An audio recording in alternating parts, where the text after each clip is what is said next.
Well, if you're on the east coast of the United States, good evening, Free Enterprise fans.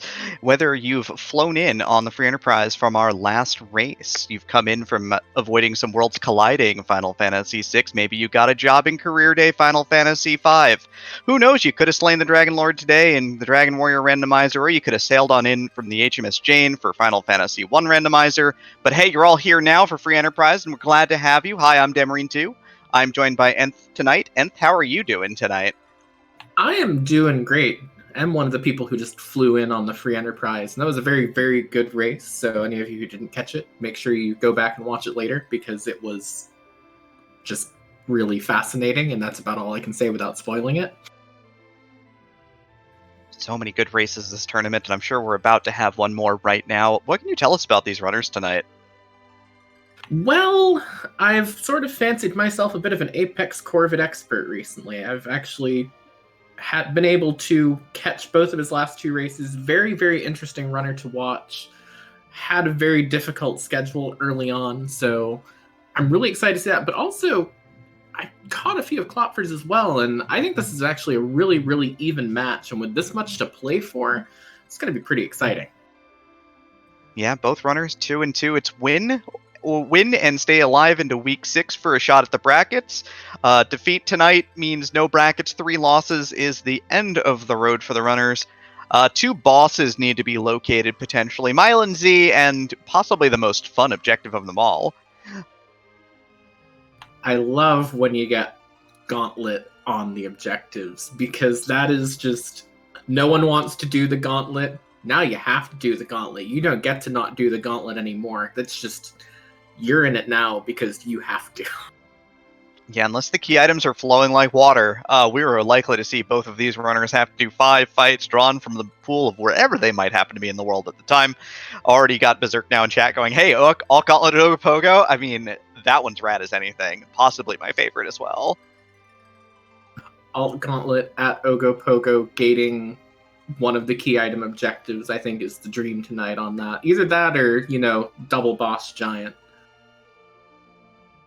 Also an option, yeah. I mean, there's a lot of spots where the Gauntlet can be difficult, to say the least, but there's a lot to play for here, and there's a lot in front of us. And it's not just the Gauntlet, again, could forge early, could get a bunch of objectives.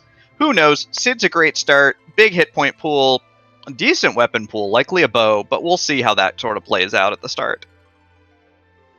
Yeah, and I feel like I've seen just enough like Teleporum, Rydia Palum starts to say, okay, Sid, that's a character I know I can do something with right at the start.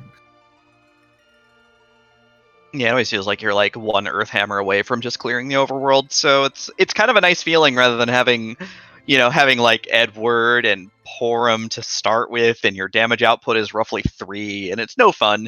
But, people have been practicing these flags, they know how to get around that too. It's nice you don't have to.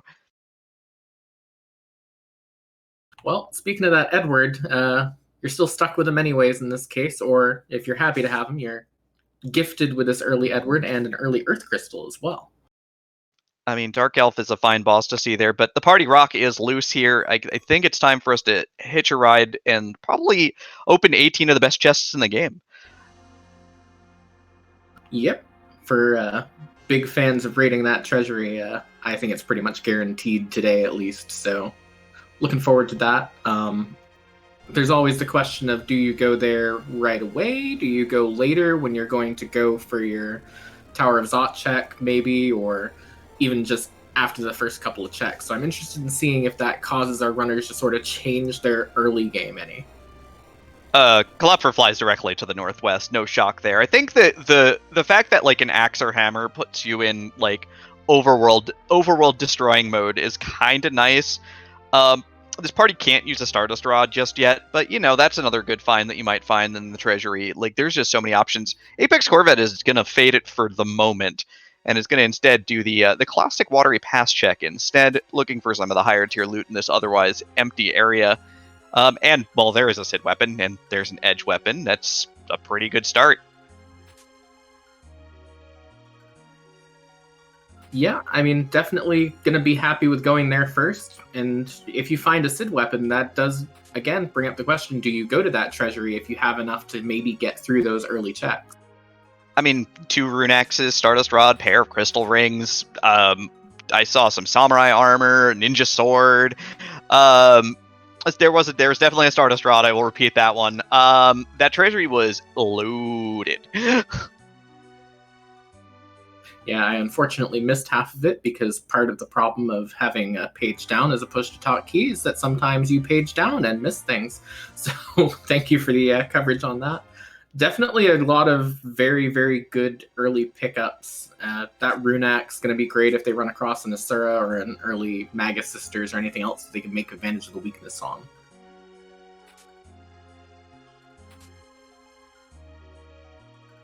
Yeah, I mean, also we have mute arrows on Sid as well in case you get a second, an archer, you get a white mage that can equip a bow here. But yeah, look at that. Runax got the samurai armor. We got a diamond helmet. We have a strength ring. It's pretty good. You can put Sid in the back row now, and he is going to be a-okay fine.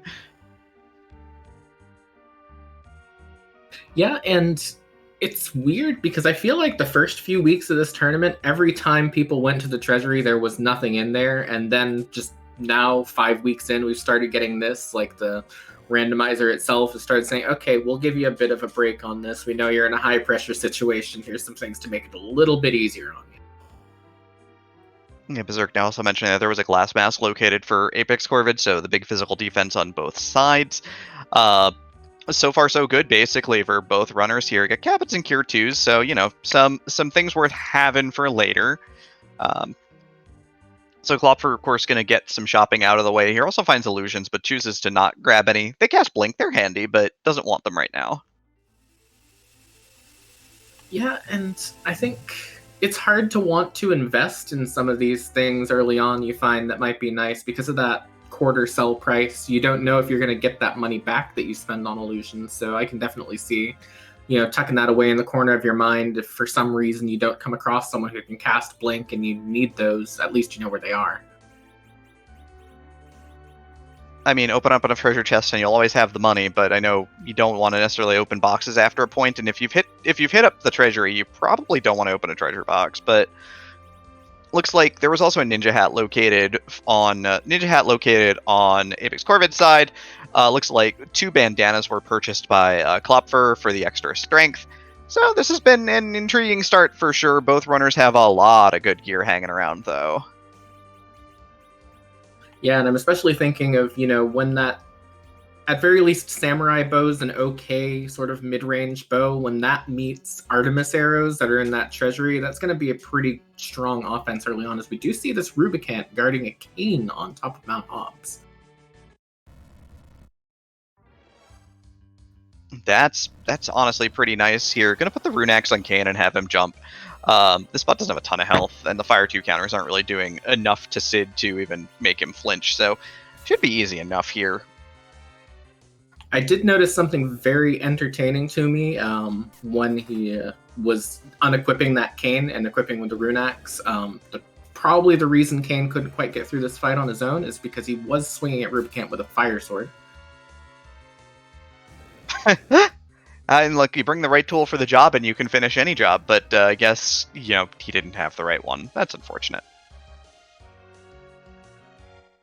Well, that jump did finish him off anyway, so both threw that with pretty good ease, and I gotta think that they're both gonna be really happy with how they're set up so far. Yeah, I mean, I think both runners are just looking to, I don't know how much looting either of these runners do. I'm not sure what their looting decisions are. But, I mean, both of them have enough power. I mean, just Sid alone with the Runax could probably, again, like we've said, run on through this overworld. I know, EiKlopfer is probably hoping for a Black Mage, somebody who could hold that Stardust Rod for now. But, Kane being able to grab a Runax is no slouch, honestly. Yeah, and you're always that one treasure chest away from finding something that will upgrade him even further. Wind Spear, obviously not the best option here, so it's going to be a bit more of a pressure on apexcorvid's side than it will be over on EiKlopfer's side with that Runax equipped to the Cane. Yeah, I mean, we have an Earth Hammer on apexcorvid's side as well, so, options certainly abound for how you'd want to gear up this party, but, this is what we've got right now. It's pretty good either way. Yep, and I think at this point in time, you gotta be thinking, I'm pretty strong. Maybe even consider fading a couple of these early checks and see if you can do something that your opponent isn't doing and try and gain an advantage that way. Yeah, apexcorvid still hasn't looted the treasury, but does sort of skirt ahead a little bit on being able to, again, fade those north side checks here. It is a single blue robe. We know that's going to be Water Hag here. So both our runners not getting an objective and getting an easy boss off of the table super early in the seed. Yep, but at very least the knowledge is incredibly helpful that now you see that next blue robe, you know exactly what you're in for, and you know that it's one of your objectives for today.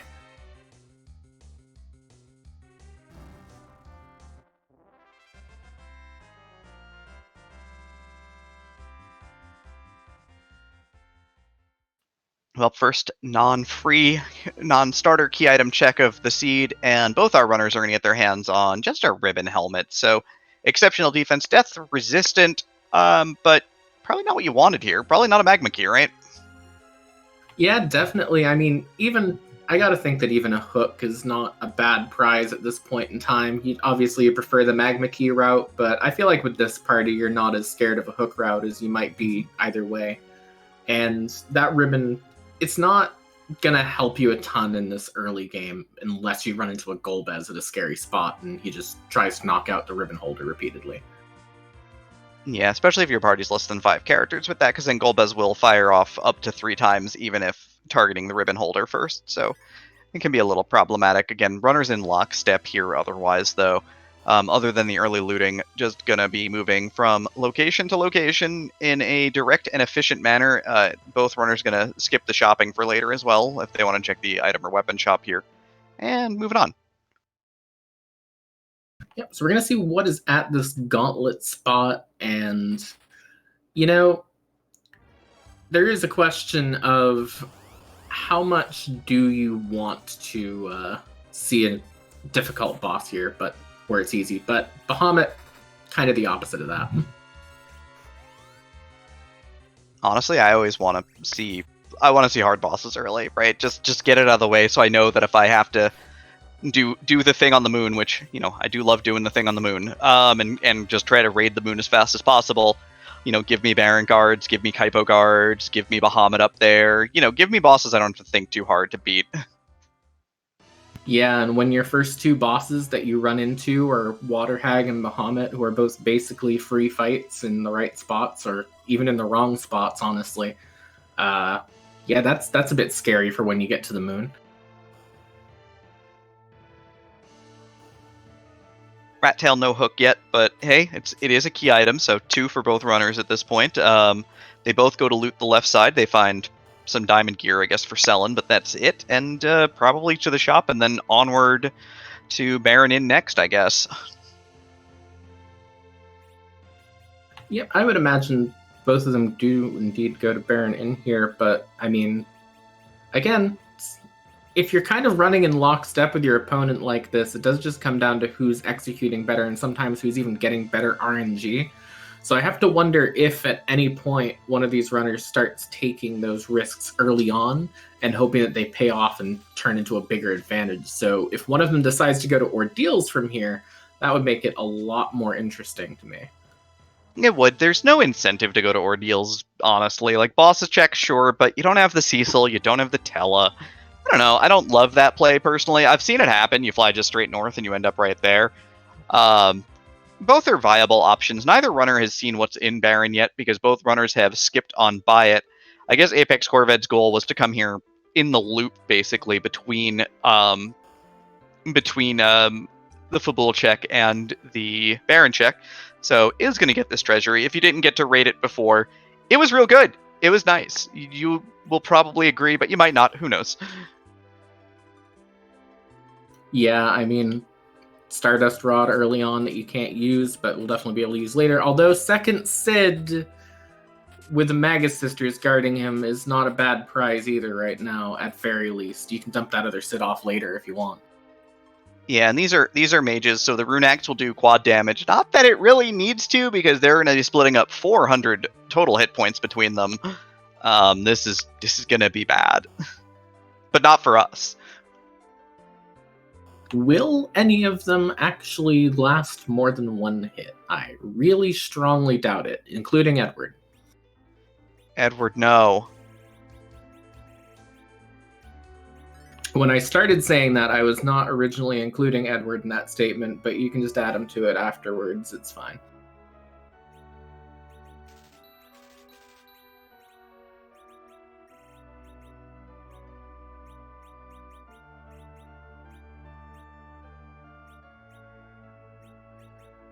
And an antlion in the second spot here. One of those bosses that can be tricky in the wrong spot, but doesn't necessarily give you a hard time anywhere else.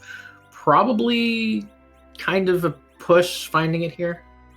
We've got Cure 2 potions, so we can keep Sid alive through these about 100 damage counterattacks. And this bot is, like, precipitously slow, so we're going to get plenty of actions to just keep this party alive.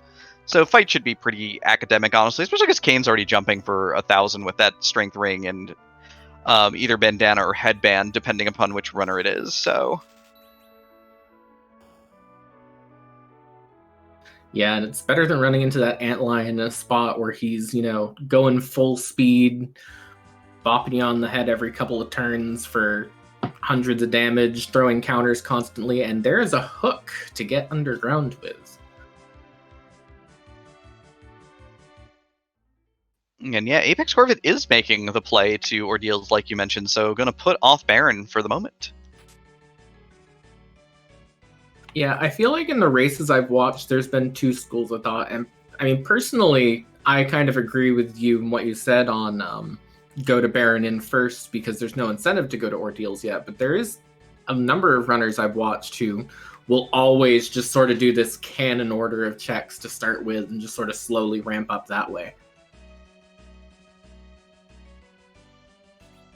Yeah, the tough thing is Baron and can sometimes throw you a curveball where you can't see it in that second spot, but I think we get enough power to not even get curveballed here for sure. So again, both runners probably in their comfy place right now, just routing as they see fit. Just pushing on ahead through the seed here.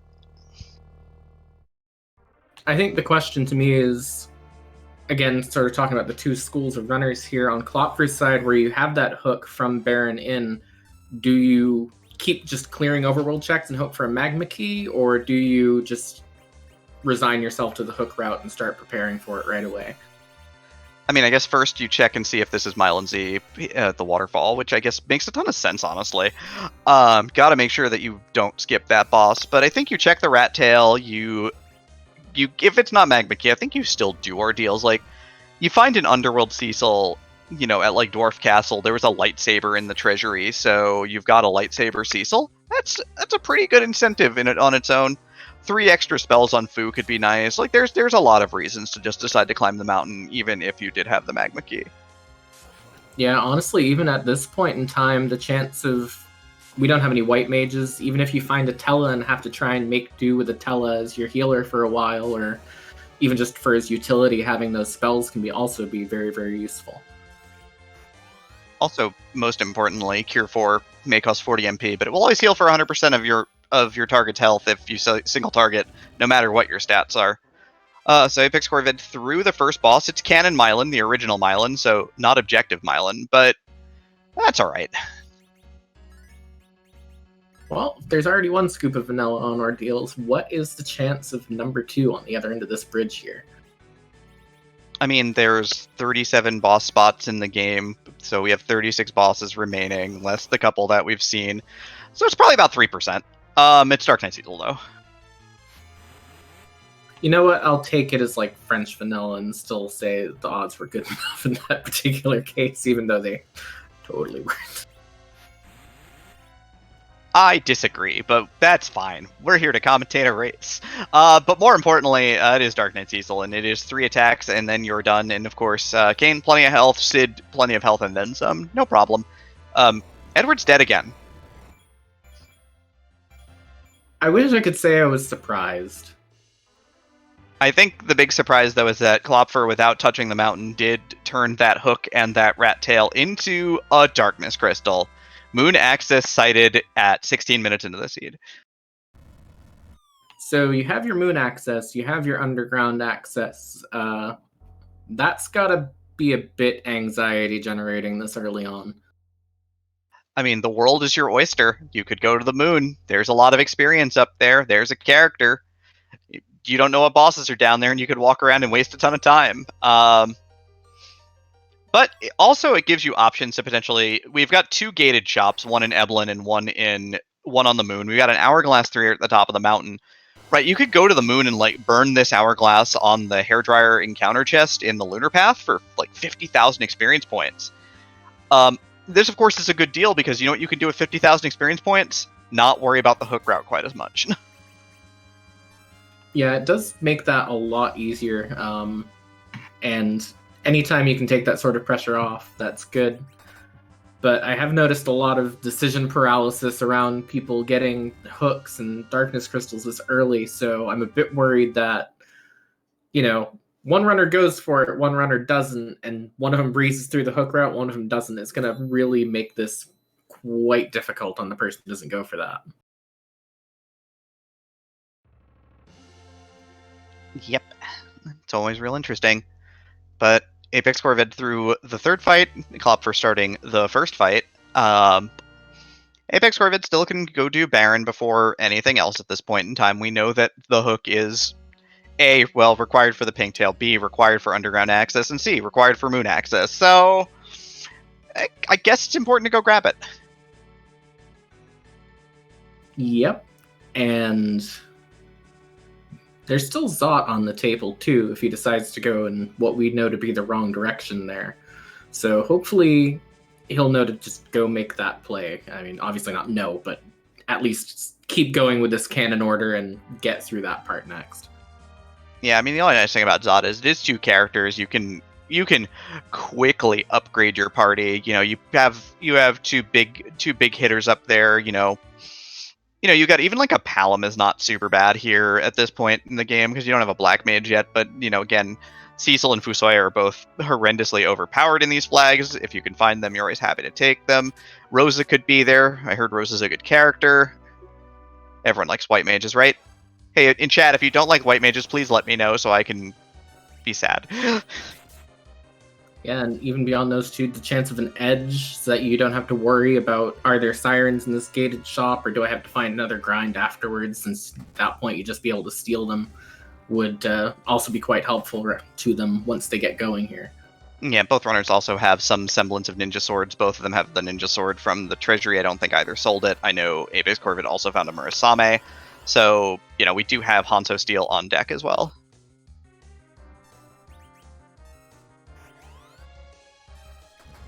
Of course, there's also every chance that edge is hiding on the hook route, too, so there's another argument to just go down through there, and at this point, it really is just going to matter when Apex gets through this Antlion fight, when EiKlopfer gets through this Officer-Soldier fight.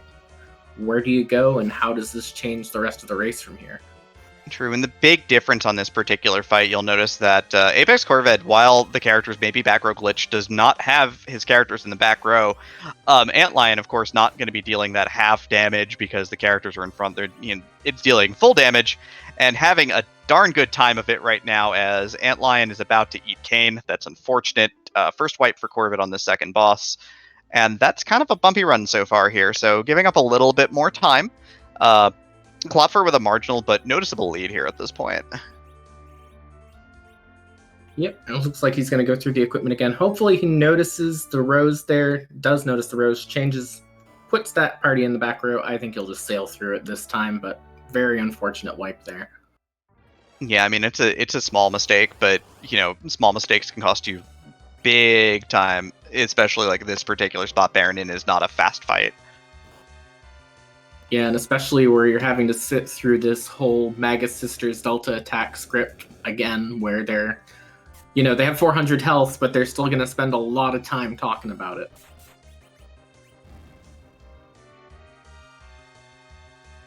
So Klopfer hiking down the mountain here, Hourglass, Darkness Crystal, Earth Crystal in hand. Options kind of abound here.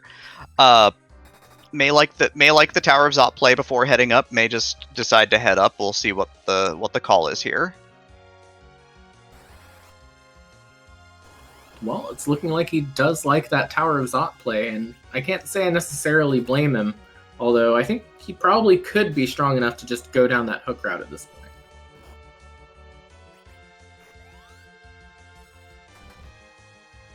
Yeah, lots of opportunities to character upgrade. Of course, if we had a character goal, which we don't, this would be kind of nice. But we're moving on at this point. Dr. Cossack mentioning rate that treasury. Treasury's already done and rated. 8.5 out of 10. Would love a Zeus Gauntlet for a full 10, but hey, can't have everything.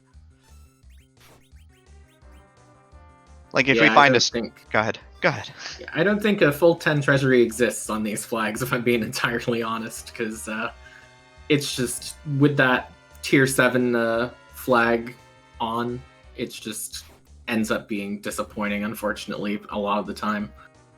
I mean, you rate the treasury based on the maximum that you could get based on the flags, not based upon your hopes and dreams for a crystal sword, a dragoon spear, and 3 power shirts. That's fair, but I want to dream bigger than what's available to me. Yeah, that's fair.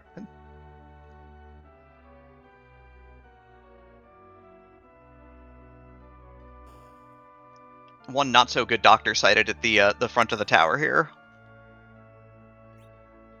Yep.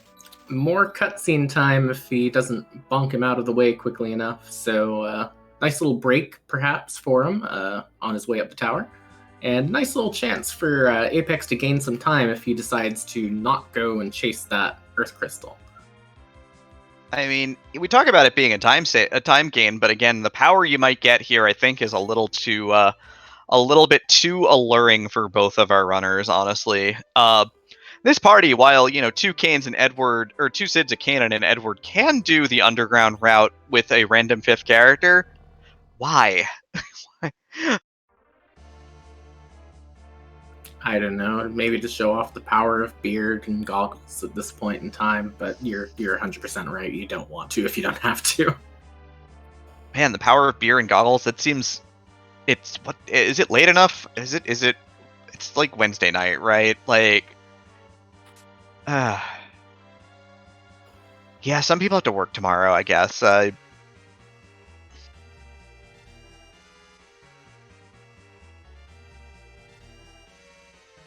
Yeah, I mean, but at very least, they'll get to watch a very good race before going to bed. I mean, look, if you haven't been watching all of the races, they're up on YouTube a day after they complete, go get caught up on these matches. There have been some absolute fire matches, just barn burners left, right, and center. I mean, if you haven't been keeping track, hey, join the Discord. Come hang out. Right, we'd love you there. FF4FE.com. Check us out. You know the drill. Most of you here have seen your names before. A lot of you are in the tournament. But come hang out. Also, while you're hanging out, maybe go follow our tracker and restreamer as well. We've got Leggy Starscream on the restream, and we have Harumph on the button pushing and tracking. And here we go with the meat of the Zot check. Well, there is a white mage. Not necessarily the white mage that most runners prefer, but it is still a white mage.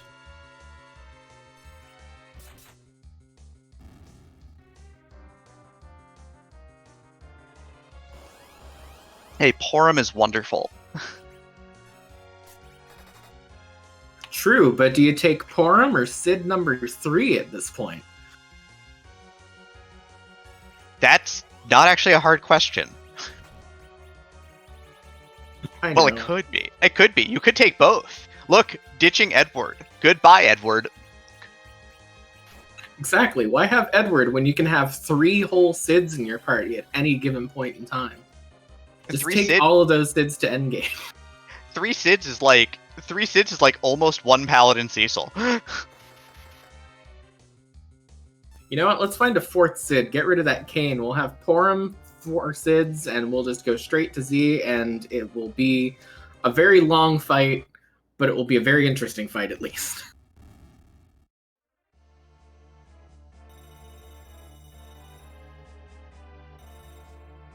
Speaking of long fights, I mean, 5,000 hit points on the CPU here, but boy, are we we're at least back row glitched up and down the line, so shouldn't be too bad. Yeah, and you gotta be a little bit happy when you first pick up that white mage that you're not facing a boss that's likely to just drop her to the floor immediately and keep her from getting that early experience to start getting the actual healing spells you need in order to get through later.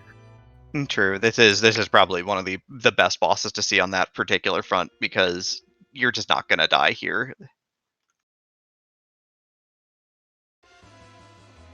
Not gonna die, but it will take a long time at the rate that they're chipping away at it. Still only about 250 per hit, and about 5,000 still gonna be about 20 hits or so, which although that rune axe doing a lot more work.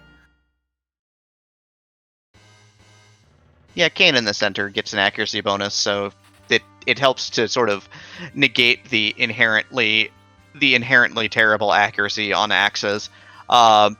apexcorvid going Porum only here decides that, hey, just Thord Sid, don't need it. Edward's probably gonna get ditched anyway, so not gonna really worry about changing gear, and gives the Heron Robe, Crystal Ring, Ribbon. Gonna go with Archer Porum here at this point, it looks like. And since we know this is that CPU fight, that's actually going to speed this fight up quite a bit for him, and will give him a pretty big time gain on EiKlopfer for it.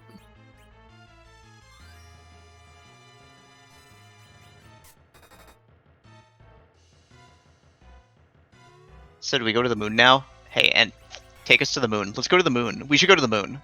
I agree. Let's go to the moon. Stay on the moon the whole seed. Not bother coming back from the moon unless it's 100%. I guess it is necessary to do the objectives. Can we move the objectives to the moon? Yeah, hey, Scala, next tournament, can we move the objectives to the moon? Can we, remove the, pathways that you don't really see in the randomizer aside from the trap chest and replace them with, the door to Cave Magnas and, I guess, maybe Kokel's shop? Hey, Scala, if I ask Board really nicely, can we divide up the K-Trap flag so it's just K-Trap Moon instead of K-Trap everywhere? Holy crap, I'm gonna go put that in feedback and ideas. It's actually a great idea. While you're doing that, we have found the Baron Key at the top of Zot, so perfect time to go diving further if you still want to try and find a Magma Key before braving the Hook route, or braving the Moon, as we know is definitely going to be the better one here, let's be honest.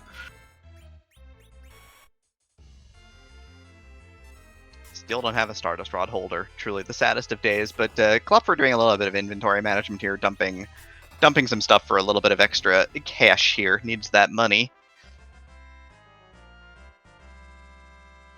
Yep, I did not see what was in this weapon and armor shop, unfortunately, because I looked away from him for a moment to watch Apex finish up this CPU fight, but can't have been anything too interesting, because just going to sell and leave.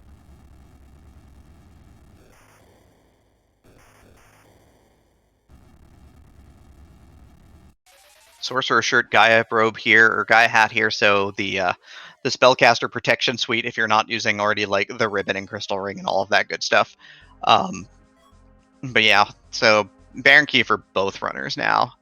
Again, only difference is Corvid skipped the one free check that he knows is there, which is the rat tail, so as long as he doesn't forget that, he'll be a-okay fine here. But he's right at Baron, which of course, do the things in front of you, I guess, is always a nice play. Saves time.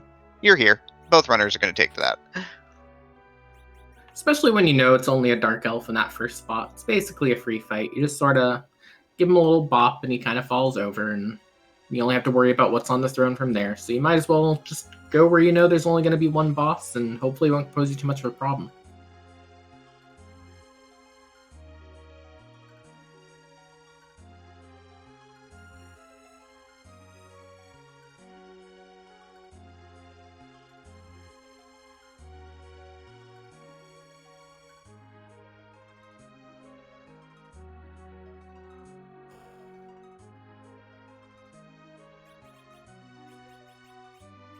And as we do enter this Dark Elf fight, EiKlopfer going to just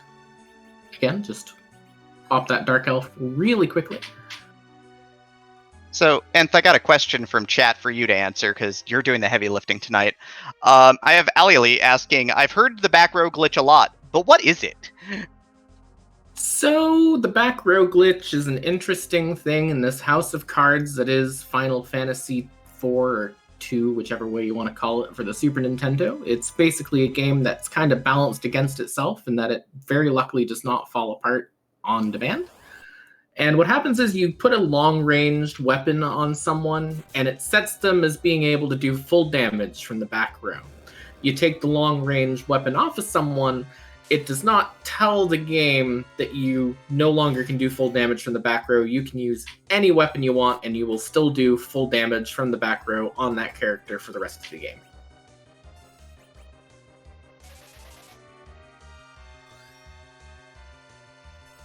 Yep, super useful for protecting your big melee fighters when you need to, and cover strats, and there's a lot of uses for it. Baigen promoted himself to king.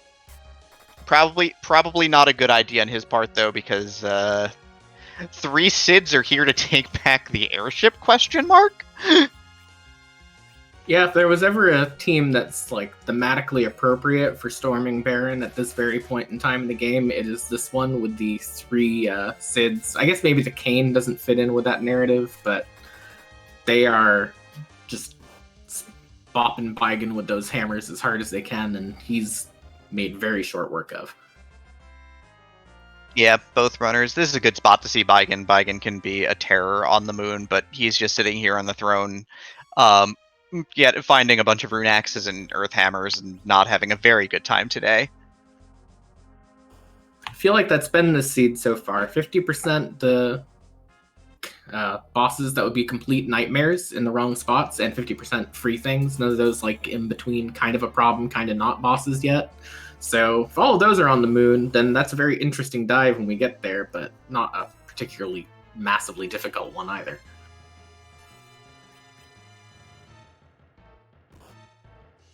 But yeah, Klopfer through. apexcorvid right, hot on his heels right now. Not too much separating these runners, maybe a minute and change here. So this could really come down to, who gets the last check first. Wow, Kain jump for 1500. Nice damage.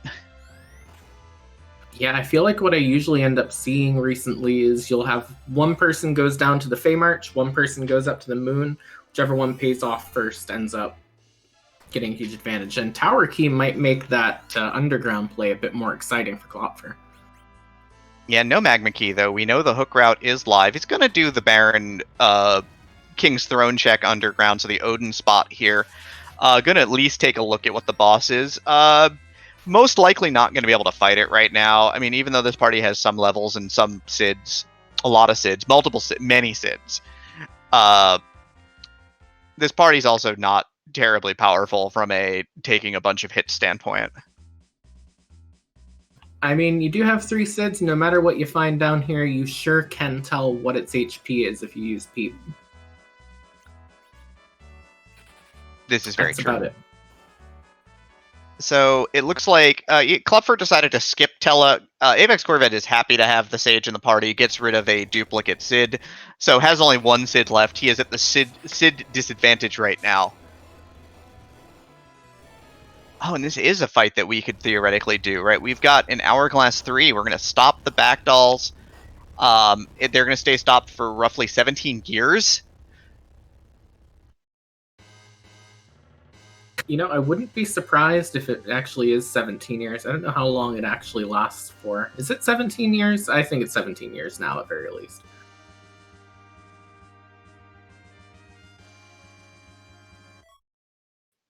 I mean, the fight's a little slow because our damage output is 3 Sids with rune axes, but, it'll get done.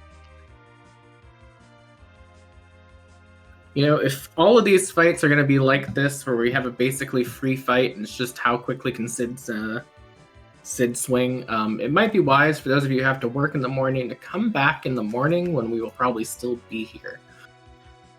It's not taken that long, thankfully. But yeah, it's taken a hot minute for sure, but it is well within the realm of doable.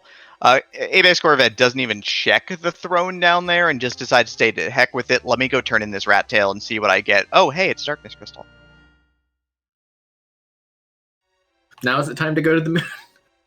I want to go to the moon. Can we go to the moon? I think we should go to the moon. I mean, he's already decided not to take this throne. That's pure just go to the moon play. Hey, Scala, take us to the moon.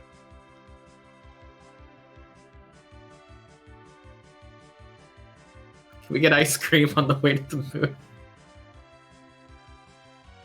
Oh, drops the hovercraft off, and looks like Apex is going to raise the whale and give us what we want. Ice cream? And the moon. Yay! Meanwhile, Klopfer is through that dolls fight, so we're about to see what Corvid missed. An Artemis bow. I mean, if you're going to keep that heroin robe on that Porum, that's a pretty good early thing. Or you could pop it on one of your 3 Sids. Yeah, I mean, plus 15 strength and plus 15 agility fills out all of Sid's major problems, and he also does not care about the penalty to magic stats because, you know, it gives him, it causes him to be a little bit less magically defensive, but what do you care when you're firing arrows at the speed of sound? Xenocat's correcting me, it's only 10. Only 10? That's not so good. It's only like, that's only like 2 attack multipliers instead of 3. That's kind of sad. Yeah, I mean, the 10 strength and agility is a bit more of a question of, is that worth dashing Sid's hopes of becoming the next white mage in this particular randomizer? Yeah, probably. Yeah, definitely. So apexcorvid's gonna check is gonna be our first person to check the Hummingway shop. It looks like Klopfer is gonna be our first runner to well, we'll see. You know, he could give us the okie doke and drop off the hovercraft head to the moon also. But he is not. He's going to give us the first look at the underground here. I saw coffins on Corvid's side, and let us see what is down here for the shop in the Ebling Cave. And we're about to see the character too, so lots going on right now. Those coffins are a pretty nice early pickup, where there's still a lot of those bosses that are vulnerable to them on the table still. Just as a note, if you're a new runner, just make sure that when you buy coffins, just use them. Let it fly. You bought them for a reason. To kill things, mostly. Bacchus and Siren here, so the bruiser snack pack is here for sure. We're going to get experience points, and we're going to get Berserk on bosses here for sure. It's going to be a good time. I'm really interested in how Klopfer spends money here. Gonna pick up 2 wines and 6 sirens, because that's kind of like the early nightmare of, oh goodness, I found the one shop I want to spend a ton of money in, and I don't have the money yet because I've only done the overworld checks. More importantly, though, apexcorvid has found a holy man for his holy sword, so he's got it all together now. He's got a white mage, he's got a sage, he's got a couple of big brawlers, and I guess he's got Sid, I guess, you know, whatever. I don't know. I think at this point, only one Sid's almost a bit of a disadvantage, just because of, again, the lack of beard here at this point in time. If you're, like, entering some sort of beard contest, what do you got? Tella and a Sid? But Palom might be tempted to even the score at 2 beards to 2 over on Klopfer's side. Yeah, there's a black mage. I mean, again, we had a Tella who was skipped on Klopfer's side, but taken on Corvid's side. But we shall see if Klopfer decides to upgrade, side grade, downgrade, unbeard grade. Is going to dismiss a Sid here and take a black mage instead. Corvid not going to do any grinding or any experience farming or much of anything on the moon otherwise. Done and gone, but you know, lightsaber Cecil is no slouch for damage dealing, so might be well positioned to make a push through this underground a little bit faster, but we'll see. I gotta think that he's gonna have a much easier time through it, especially, again, he has that Stardust Rod, as does Klopfer, that they can pop on that Quake Kid. I'm not sure there's much that can be on this hook route aside from the usual notorious hook route bosses that would pose too much of an issue for this party right now, on either side.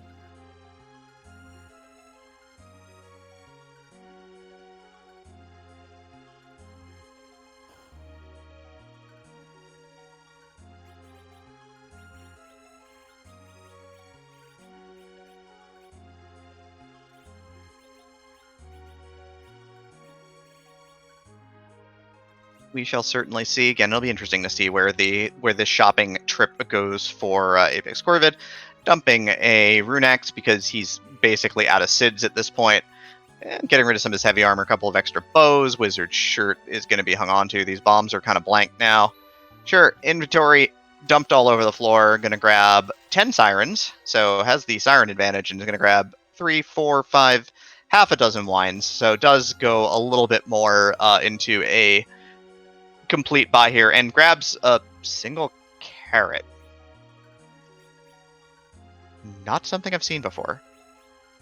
Definitely on board with the carrot play. I have seen Corvid do this before. Real man of the people on that to maybe feed that to Big Chocobo later, perhaps. But Plague, not as big of a carrot fan. Yeah, I mean, 6,000 health should be pretty doable here, a little bit over that amount, but the big thing is that if time runs out, you've got a problem. So is going to use Palom to fire off an Ice One at himself in hopes of generating a dead character here so that he can then life said dead character and get a count reset and win the fight that way. Although with that Sid hitting for 1200 with that Artemis bow, I'm not even sure that was 100% necessary at this point. I mean, better to be safe, but Plague's a flying enemy, weak to spears, but Kane does not have one equipped right now, but also weak to bows, which Sids are, I mean, Artemis bow is good for being a bow, basically.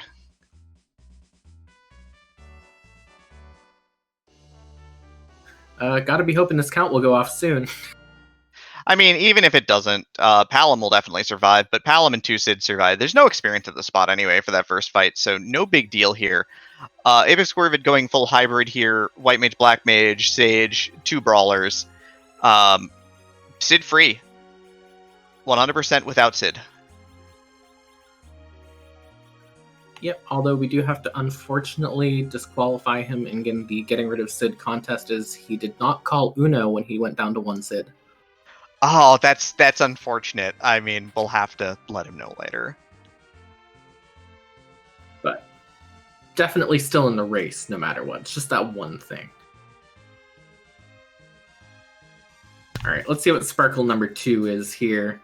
It is an Ogopogo on the hook route. Oh god, this is terrifying. Oh, this is actually real bad. First thing first, Ogopogo is going to heal you up and then take half of that health away because he is a big jerk. His melee hit's pretty solid. He does lift, but in this spot, they're usually not super great. And then we'll eventually hit you with a big wave for 25% of your health and then loop back to 50%. So that's kind of unfortunate. I feel like whenever I hear bad bosses on the hook route, like, discussed, it's this or K-Not-So that everyone's afraid of.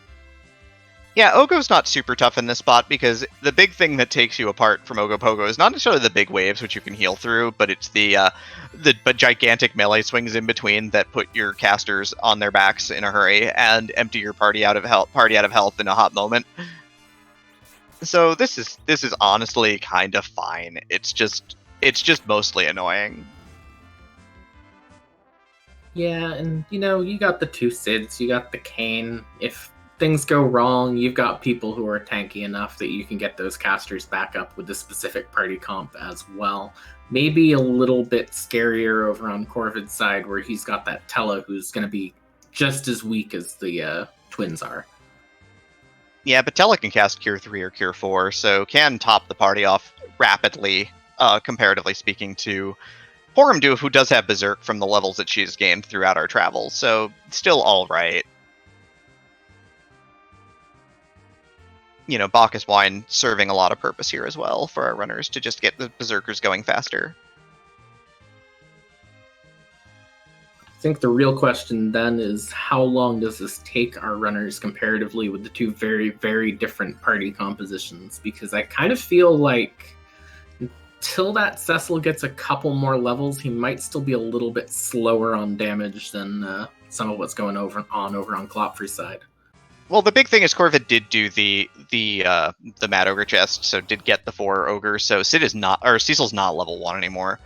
Cecil's a real character with actual damage output potentially.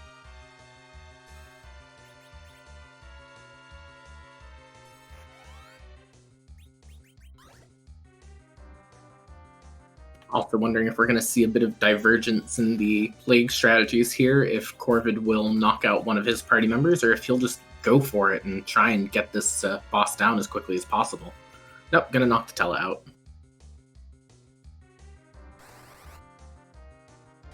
Yeah, certainly kind of a better safe than sorry sort of situation here.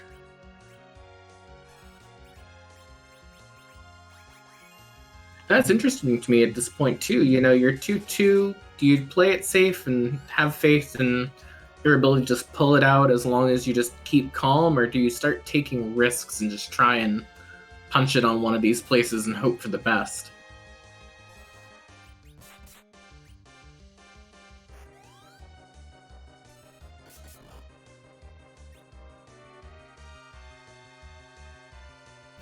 I mean, EiKlopfer is through this spot, and we were about to see probably what's at the top of the tower.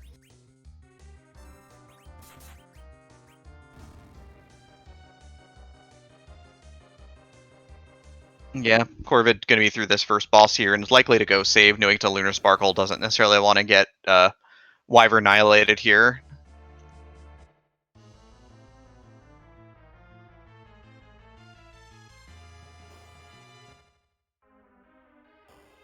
Well, you have a tower key. You just got underground, and there's a giant octopus sitting at the top of the tower. Do you take that early, or do you come back later?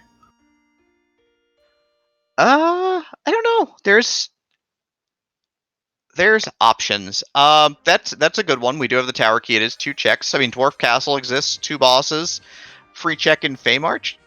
I don't know.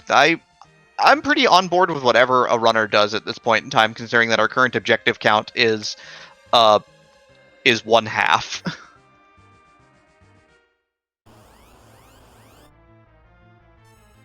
It is looking like Klopfer is going to go right back into this tower, though.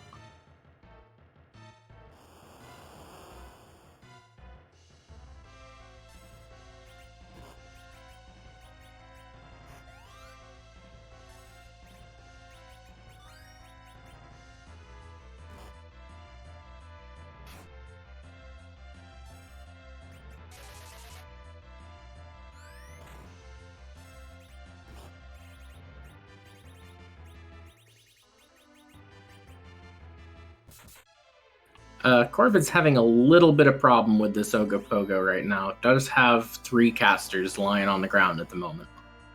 Yeah, the problem with having your casters, of course, in front is that they're probably not wearing enough armor to take hits here. So, and their health is not low enough for Cecil to hop in and cover. So, going to just get this Berserk Cecil going. Gonna have Kane try to keep himself alive a little bit here off of an illusion and a Cure 2 potion. Cecil cannot do this by himself Berserk because he cannot heal himself, and that's kind of a problem. But yeah, this is super dangerous right now, and this comp is having a bit of a time of it right now. Yeah, that Cecil's about to go down to the double big wave, and Kane's just sitting at 239, although it does have that illusion on, so won't go down to it, and Corvid does win the coin flip to not lose Cecil immediately right after, getting him back up. Yeah, this is definitely a bad recovery situation, though, for sure. Has to sort of pull this fight back, or opt to reset. Resetting is an option, right? Fight not going your way, didn't pull it out, didn't pull together the way you wanted it to. You can hit that reset button before the wipe and maybe save yourself a little bit of time, and he is going to bail out. Yeah, probably the right decision. I personally can't think of how you fix that situation where you've got your Kane sitting at 300 health and everyone else on the floor and still getting auto-attacked once the illusion runs out. Probably going to fall pretty quickly after that, so just reconfigure, go again. I'm sure you'll be fine. Yeah, gonna put on that lightsaber this time as well, so much better accuracy. All the holy swords have 99% accuracy, so, you know, real good damage. Well, like you mentioned, Klopfer did just decide to stop and is going to go ahead and try and get some seafood soup here, it looks like.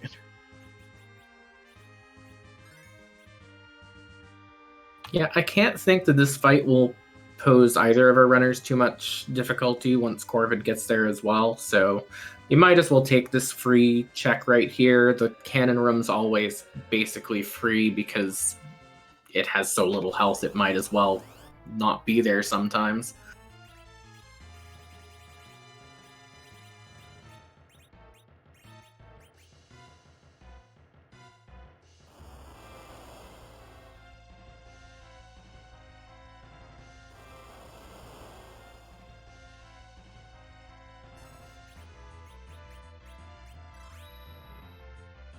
Although Yeah, so Palom... Oh, sorry, go ahead.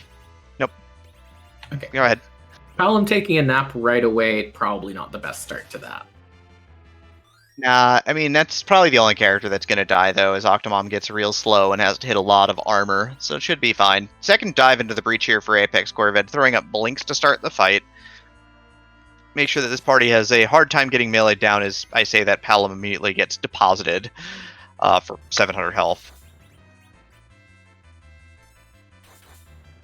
Yeah, I gotta think that you're not keeping all 5 of these party members alive through this fight. You gotta kind of pick who you're not going to keep up, and as much as you want to get experience on those casters early, might be worth just not trying to get that Palom back up and just push your way through it instead. Yeah, it's just important that Tella stays alive for curative magic here between the big waves, but now we're hitting for about 1,000 to swing here. Is going to throw a blink up on Porum, who can throw a blink up on Tella, who can then blink a Cecil, who can... You kind of get where I'm going with this. You need to give Cecil blink as well, so that he can keep the chain going there. That'd be an interesting wacky flag. Give everyone blink.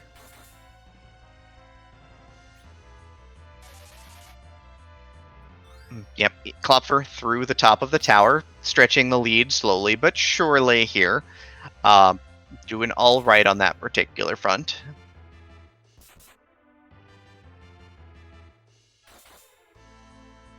Well, that's money. And experience points. He did get experience points for finishing that fight. I mean, if you wanted to dump someone off and take Iridia, I think this is about the, complete end of where you could possibly reasonably take Iridia and not just leave her on the floor as an anchor at this point.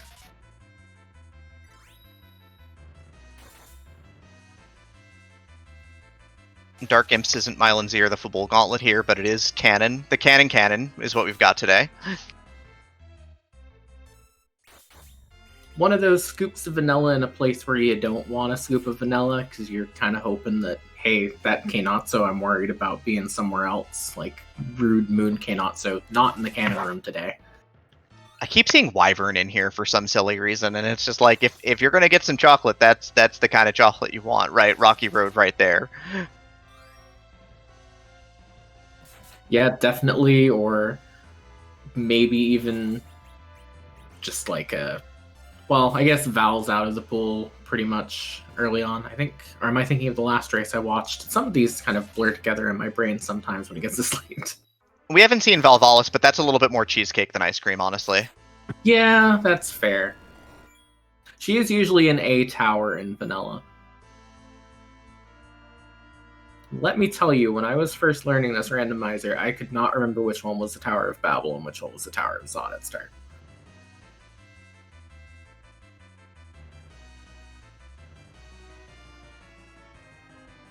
That's fair. It happens. So apexcorvid is through, however, is going to make way underground. We're going to see what we get from the tower. Was the tower worth the time that EiKlopfer has put into it?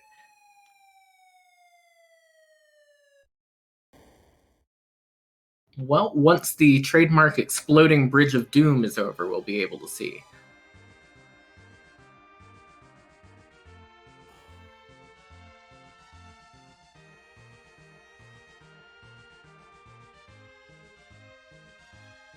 Immediately flies to Sylph Cave with a pan. About to say that is something that pays off for doing that tower check right away, because if he'd have gone to do those freebies, that would have felt quite annoying having to go right back down here already.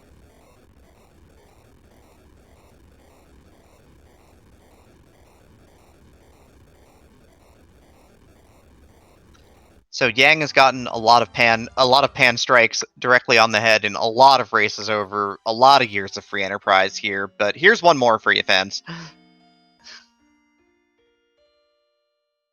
just really like that pan bonk noise for some reason. It's wild. The sound design for Final Fantasy IV is just fantastic. Just how they use the sound chip in all sorts of interesting ways. Well, speaking of interesting, Corvid is definitely making the right call going for this tower key now that we've seen that Yang gives you an Excalibur right away.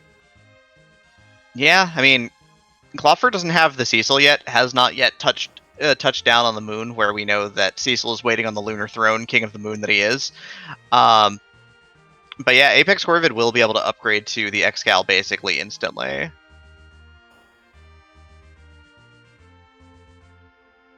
So what we're thinking is it's time for Klopfer to go to the moon.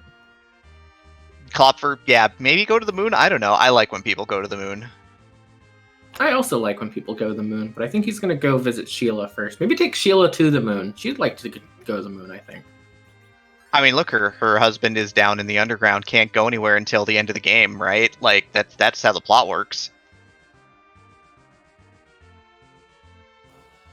Speaking of swords from pans, you do have a legend sword and a spoon, but mostly a legend sword there. A holy sword for some guy to hammer, I guess. But hey, that's an objective, or at least half of one. And the spoon is... Edward's been gone for a long time. Is it too late to go back and bring back Edward? Just reset back to the save, grab that Edward, keep him through to this point. Yes.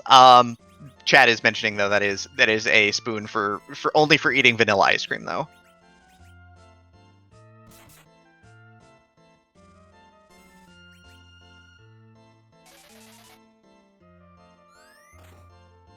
Well, with Klopfer coming back underground, I gotta expect that after this Tomra with the wonderful Hourglass pickup, that probably gonna go down to Feymarch next.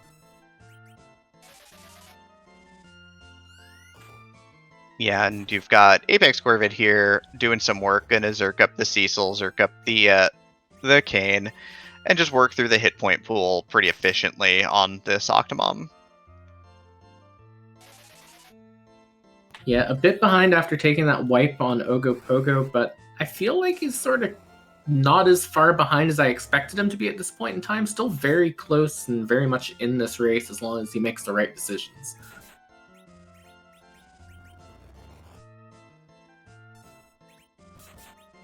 Hey, a strength ring from the Tomra Treasury. His job is package designer. I almost had that job.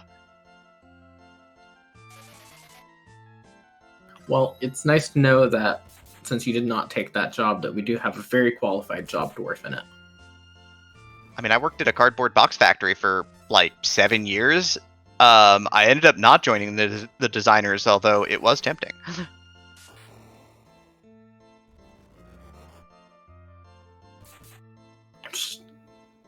So, design in this case being like the outside of the box, or was it So, like sort of? Yeah, go ahead.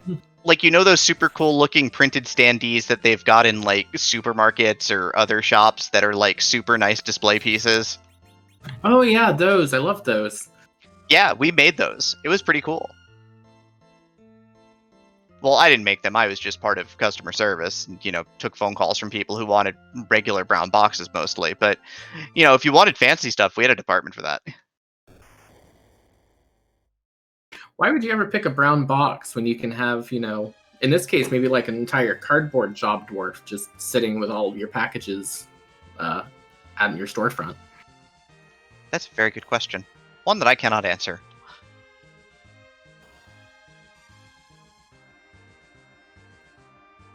Look, I don't know the motivation of the dwarves.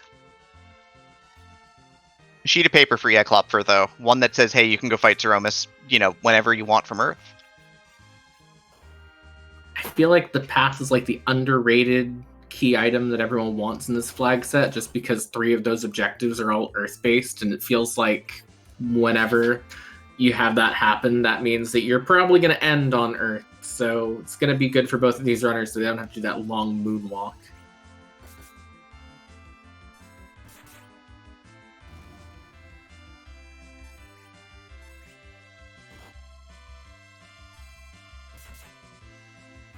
But Klopfer popping a cabin here, hasn't looked at the bosses yet in the Feymarch, but is setting up to fight them. Neither runner having gone to Dwarf Castle yet. apexcorvid finishes off these imps and is gonna head out of the tower with a pan in hand, which is likely to chase. Boss in the...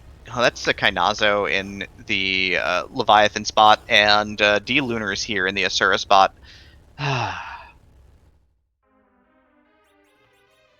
think you don't want that turtle.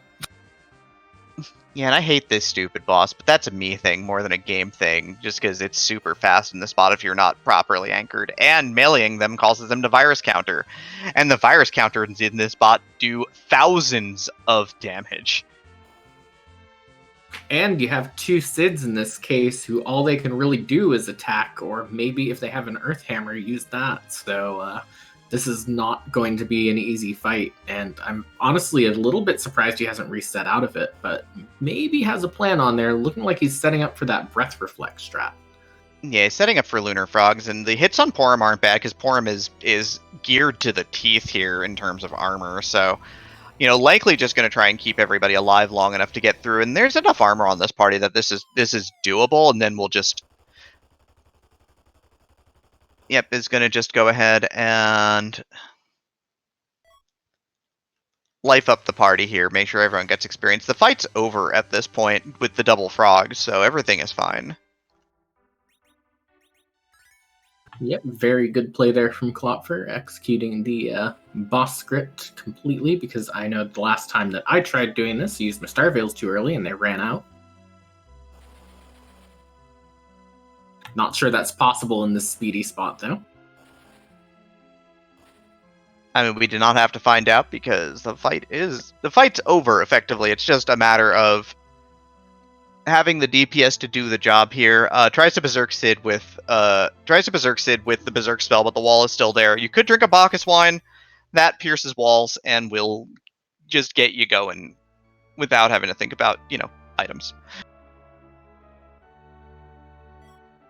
And this could be an interesting divergence once Corvid gets to the point where he's diving down to Feymarch, because if he doesn't take this boss, this ends up paying off, then this could be another big break for EiKlopfer. Yeah, it could be a free time save for Corvid, though, if Corvid decides to fade it and this is a blank. But the other advantage that EiKlopfer will have from doing this spot is that it does give you a fair bit of experience, so that's always nice to have.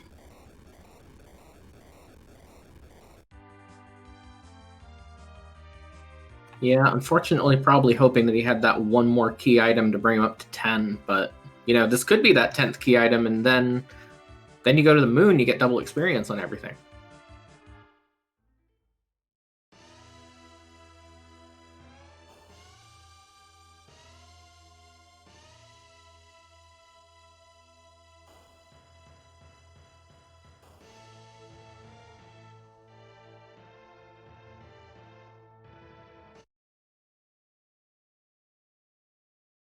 That's a magma key. That's about as blank as it gets here. So that is a blank check for sure.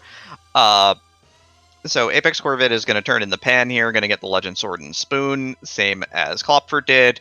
Has a decision to make. Is it Dwarf Castle? Is it Moon? Is it check out the Feymarch, see the sights, fight the bosses, take their stuff? We'll see.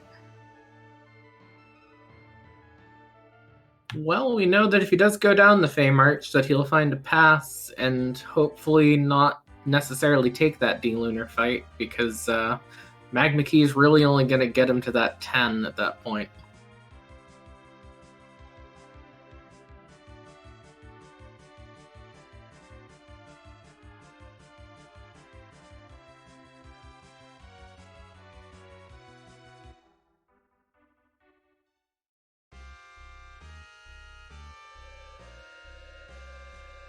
I think chat's asking to go to the moon now, too.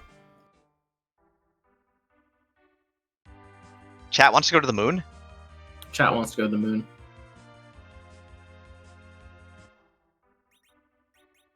I think that means we need to go to the moon at some point in time here soon. Which, to be fair, almost out of opportunities here. I mean, we found no bosses yet, and the first boss here is Golbez, as EiKlopfer decides to turn his party into pigs to avoid the the paralyze from Golbez. So not going to take any chances on a 50-50. Ended up resetting, but both our runners are right here, right now. Only difference at this point in time between the two runners, EiKlopfer has killed D-Lunars and gotten the pass from Feymarch. Corvid has not yet touched the Feymarch, and that's about the only difference here.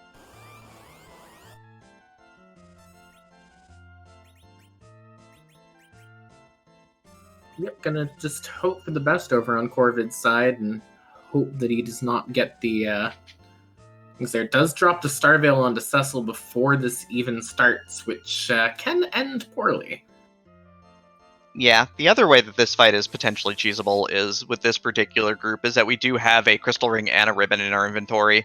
So if the character's equipped with both the crystal ring and the ribbon, they A, cannot die, B, cannot get paralyzed, and C, can just basically do whatever they want in this fight, which is mostly going to be throw up a Starveil so they don't die and then kill Golbez for fun.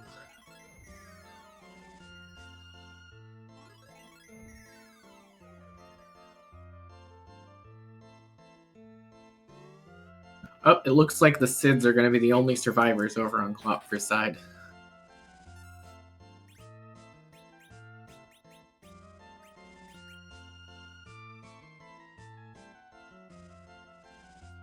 On the other side here, we've got Porum, Kane, and Palom alive for apexcorvid, channeling a Berserk to start on Kane here. Only issue with that is that Kane won't get a Starveil off, but that's alright, because, you know, gonna use Kane to try and do a bunch of damage here. On the flip, you've got Quake from Quake Kid, already 2,000 damage on Golbez from Berserk Kane, but now Berserk Kane is no more, just dead.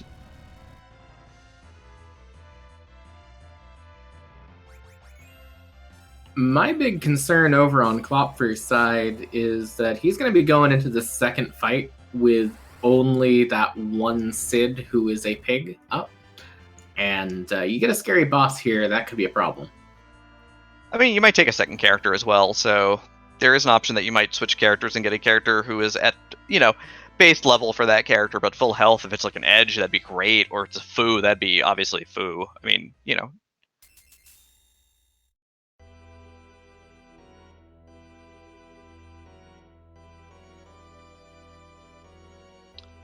Yeah, as Cat mentioning, and I'm going to say it the same way, it could be Yang, I guess. So dumps Yang. It is just Sid versus the elements here right now.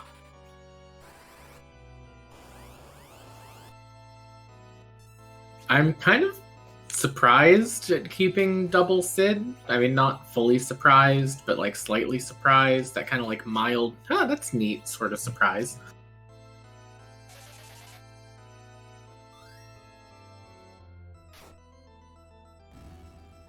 Yep, elements fight, though, it should be pretty straightforward. One jump, and Kane is just like, yeah, I'm done with this. Let's get out of here.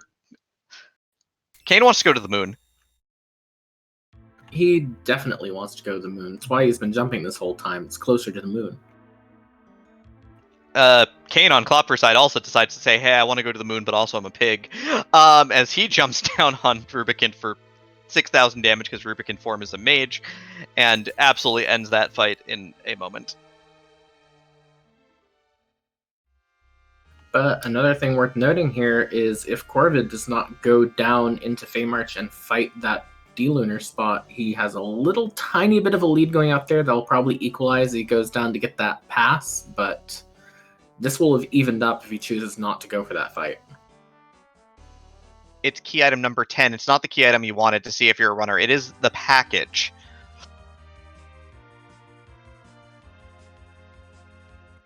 Well, here's an interesting question. There, you haven't seen either of your boss objectives at this point. Do you peek the package and see if the boss is there, or do you just say, I'll come back later and deal with this if it doesn't end up finding the right boss anywhere? All right. That's kind of an interesting question because we've seen no objectives yet that are complete. We've got half of the two objectives here. We've got a hook and a legend sword, so only 50-50 on those objectives. That makes things real intriguing on that point, right? Like, do you just go straight to the moon? Do you decide to check the package? What if it's Fusoya? Like, what if it's Cecil? I've got an Excalibur. I could take a Holy Man here, right? Or do you just commit to making a deep boss check? Klopfer gonna go do Mist Cave first. I don't think we've seen this yet, so.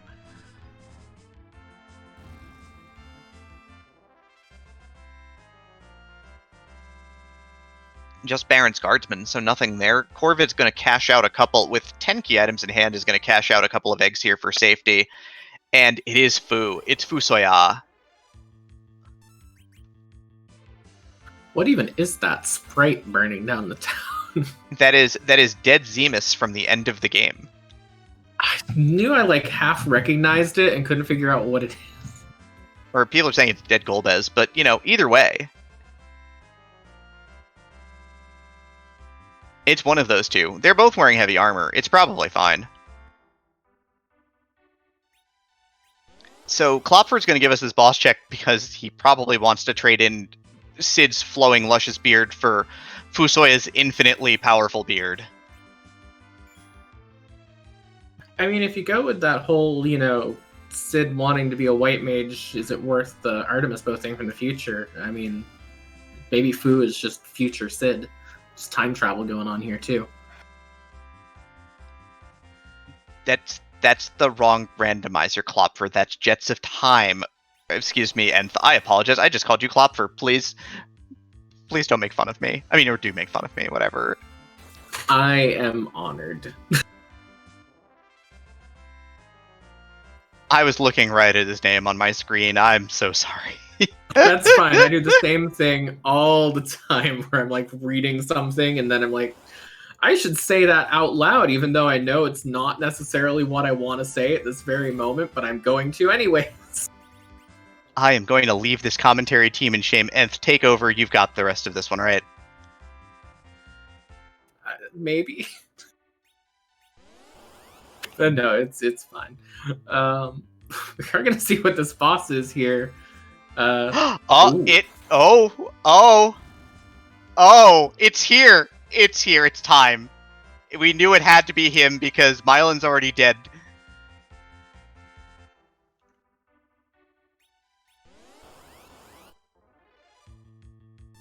Mylan Z at the package. Mylon Z at the package with a Fu, ready to go wherever you want to go from here.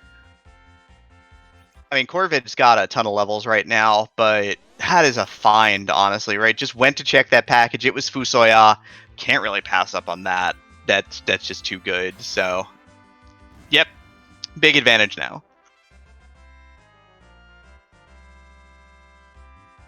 And I think on Klopfer's end, he can no longer avoid going to the moon because all that's left, I think, is that Leviathan spot with that Keinotso at it. Yeah, and nobody ever wants to do that. Like, doing the package boss, that's got like 12 health. It's fine. I also think that unless it is in the sealed cave or down at the bottom of Cave Magnus, that is confirmed moon or giant gauntlet at this point.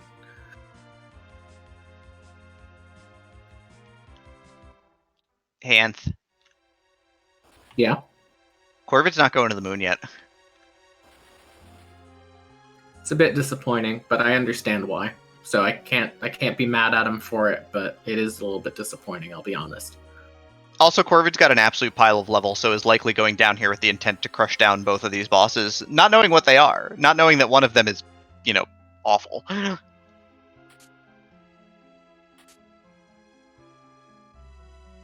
Well, what was the reward from D Lunar Scandal? Was it Excalibur number 2? Yeah, it was Excalibur number 2. Or sorry, it was Excalibur number 2. Pass in the chest here. And Corvid's inventory a little full right now. And Klopfer is heading to Mysidia?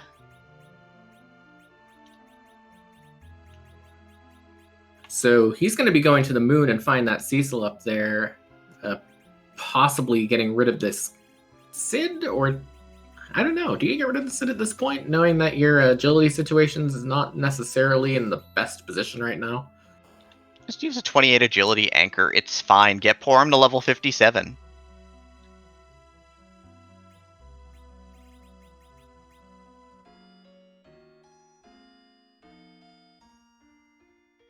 Maybe, put the Dwarf Axe on Sid for soft anchoring purposes right now. Yeah. I'm sorry, getting corrected. D-Lunars was the Magma Key, that's right. That's right. I knew it was something that was like a little bit underwhelming for that point in time. I just did not have my level of disappointed calibrated around it properly at that point.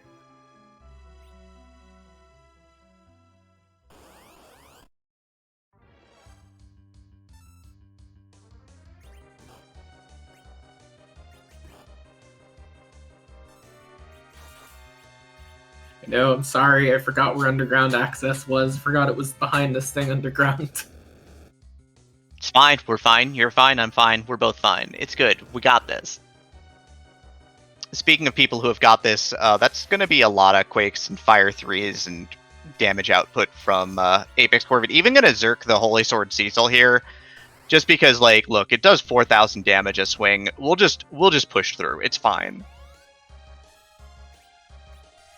The best defense in this game, I found, usually is having enough offense that defense no longer matters. So going this strategy, looking pretty solid here. Although a 3,000 virus on Tella's face is not great. That killed Tella like 3 times over.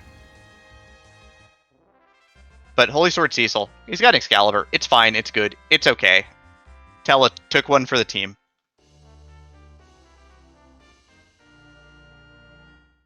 Getting that experience on everyone but probably the least important person as far as experience goes on your entire team is not a bad prize either.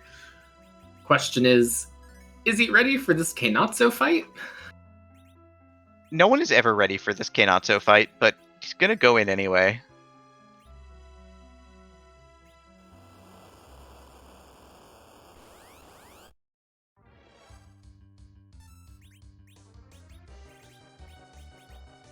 I could have sworn. Did Klopfer leave that Cecil? Did he? I looked over at Corvid's side and I completely missed it, but it looked like for a second there the kicked Alum. Okay, thank you, chat. Yeah, that makes a lot more sense. Like, wait, did you leave Cecil? But there's no way he left Cecil behind. Klopfer going down to the bottom, likely to be popping some gold dragons for experience points here to fill out the party before doing moon bosses. But Klopfer's on the moon, deciding to pass up this Keinatsu, having found Mylan Z at the package unbelievably. Holy Sword Cecil is doing what Holy Sword Cecil does best, however. Yeah, and he's timing out these lits to keep the wave from going off on Keinatsu, so he's got this fight really under control at this point. Yeah, this is absolutely on lock here right now, so it's alright.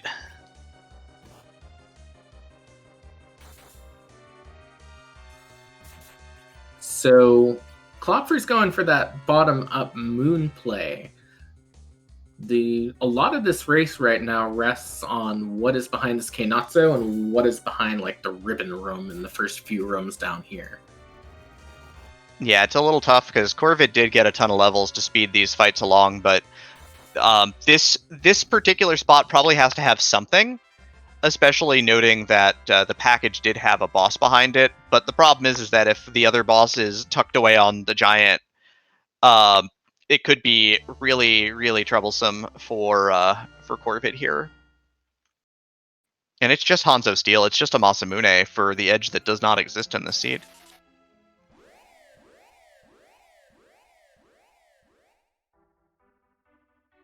Why don't you let Kane have that in this game anyways? It's just the real question. Why can't Kane have some other swords? Because it's not the after years. Good point.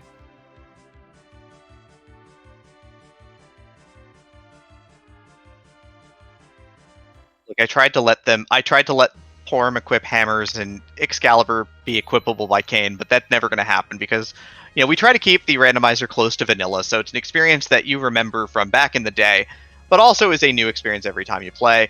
I highly recommend that you join the Discord, come hang out with us, FF4FE.com. Look, I'm going to plug it over and over and over again.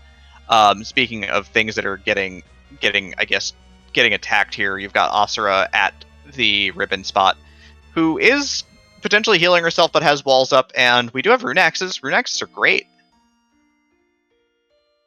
Yeah, this is not really going to pose much of a problem for Klopfer. What could pose a problem for Klopfer is if this play that Corvid's making going down into cave value pays off. But I mean, I don't think it's pretty easy. This looks like a full moon clear, honestly, right? We still need 3 objectives. I mean, Corvid still needs 4. Corvid needs them all. Corvid the only thing that might be good for apexcorvid here is if this is Fabul Gauntlet here and now. Not even bothering to peek, just knowing he's going straight for that boss no matter what. Why is there a door in the middle of nowhere? I don't know, but I don't like it. Hey, is this a Kingdom Hearts? I think it is. Again, I'm not sure, and I don't like it.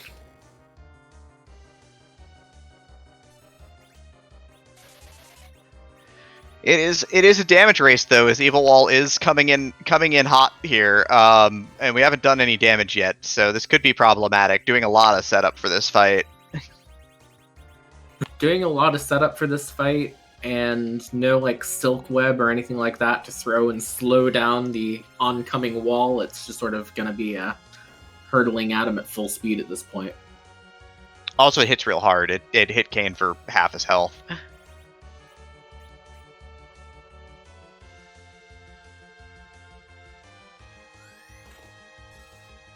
Yeah, this is pretty dangerous, honestly. I'm not entirely sure how hard this fight is going to be, if this is necessarily doable outside of having that ribbon available on. I don't know who he has that ribbon on. If it's not Cecil, that's kind of problematic, but I think it's fine. This looks like, I mean, from a damage race standpoint, it looks like we're doing okay here.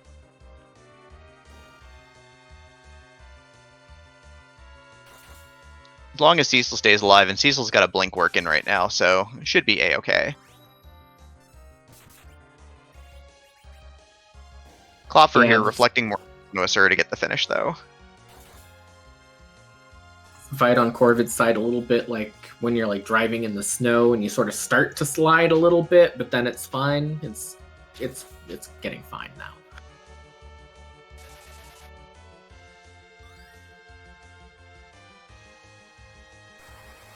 Coffin and a key to the sealed cave for Klopfer. So it is a key item, but it's not a direct key item right now. It is another chain. So not quite what you want to see, but hey, one key item in the books. I gotta think that if you're either runner, you don't leave this moon until you have enough key items to complete your objectives, because that Luca key is only one no matter what, and Twin Harp at this evil wall spot. Cave value? Cave very, very value today. Paled him at the White Spear altar, immediately one-shots Porum, just right off, and then Fu is going to start casting nukes because that's why he's in the group here.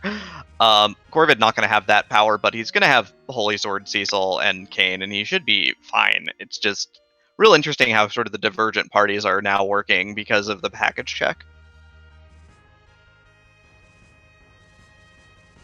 Yeah, and especially because I feel like if Corvid was going to check that package, he would have checked it by now. So I've got to assume that he's probably not going to find that Fu until it's too late, and especially not find that Mylon Z until it's too late. Yeah, the Mylon Z is the big part, honestly. And he was just completely disinterested in... He was disinterested in character because he had already done his grind. He popped up a bunch of sirens before even considering checking the package. So, you know, he is happily, you know, done with that at this point, and he is going to head down here too, and we'll see if he decides to do bottom up for the rest of this, or if he continues on a slightly more non-standard course and maybe does what I love to do and go to the Wyvern altar first, but we'll see. No, he's going to hang a left. He's going to go top down. That is very interesting, because that seems a little bit strange when you have that many key items available to you that you still need, but it might pay off, especially with an Avenger here instead. Might feel behind, so might have decided that this is the play. So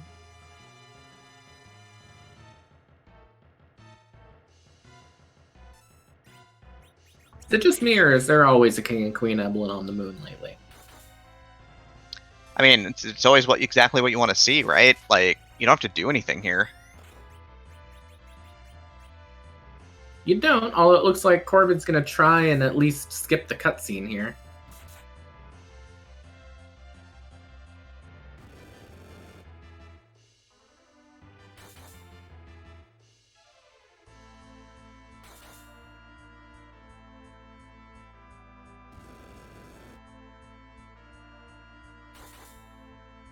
Yeah, trying to push out enough damage to get through this. All these spots have a ton of health. But hey, free bosses are free. It's great.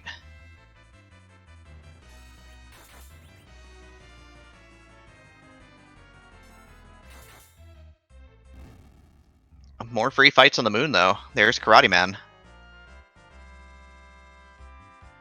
It is a free fight with this Yang fight, but he can take down a character if you're unlucky enough. Like, if he were just bop that Porum with his fists there, I think that would be pretty much it. But a rock from that King Queen Evelyn spot.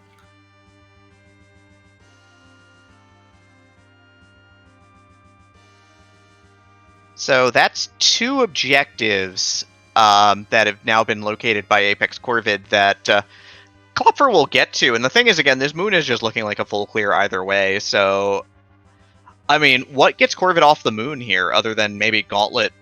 Oh, maybe Gauntlet at Wyvern Altar would get him off the moon. Because then you just go gamble off the harp, right? Like, you roll the dice real hard. That might be it. That is possible, yeah. Like, that might be... I mean, he doesn't know where Mylan Z is, so he might not do that, but could you imagine him making that play? It would be amazing. Well, I think you could make that play, too, even if you just found the pink tail, and then you're still gambling on that twin harp, except you're gambling for the boss instead. Would you put... Like, you'd face check the other bosses, see that they're not Mylan, and just leave. Would you put your whole run... Would you throw your whole run onto that gamble? At 2 and 2, maybe. I mean, you did get double blanked at Fey March, right? Like, you got nothing at the March. Like, that could be the plan. Well, we are about to see double Crystal Sword Altar, so we'll know the answer to that very, very soon here once EiKlopfer gets done saving. This could either get very, very interesting or just be completely in EiKlopfer's... EiKlopfer having done bottom, and that Luca key ends up being the actual key to the seed, and that'll be that.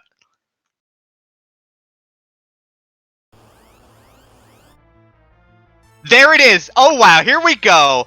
Oh no, this is the 3rd objective for Corvid, the 1st for EiKlopfer on the moon. He could do it. This is a scary moment for someone, and I don't know which runner this is a scary moment for yet. I don't know either. EiKlopfer likely to full clear moon after this and get go mode with that package check under his belt. apexcorvid here gonna get a 3rd objective and have just the harp to take home. He could do Ribbon Altar and get the Luca key there and then leave, because that's it for key items. Or he could just bail out. Unless this is the pink tail, then it gets really interesting, because that advantage that EiKlopfer has from taking that package, he doesn't have it anymore. Yeah, that would be true go mode. 4 objectives on the moon for apexcorvid. If this is pink tail, obviously apexcorvid bails because he's in go mode. But yeah, this is going places, and it's going to be a pile of experience for both runners. So it's not going to come down to the Zeromus fight at this point, because Zeromus is going to get gonna get absolutely disintegrated by this party. I think that's got to favor EiKlopfer a little bit too, because Corvid already did his grind, so this experience is just kind of, bonus health on Porum and Palom, and that's kind of a bit it. EiKlopfer now maybe not even having to do a grind after this. I mean, EiKlopfer wasn't intending to do a grind anyway with Cecil and Porum and a Kane with enough health to get through the fight on their own.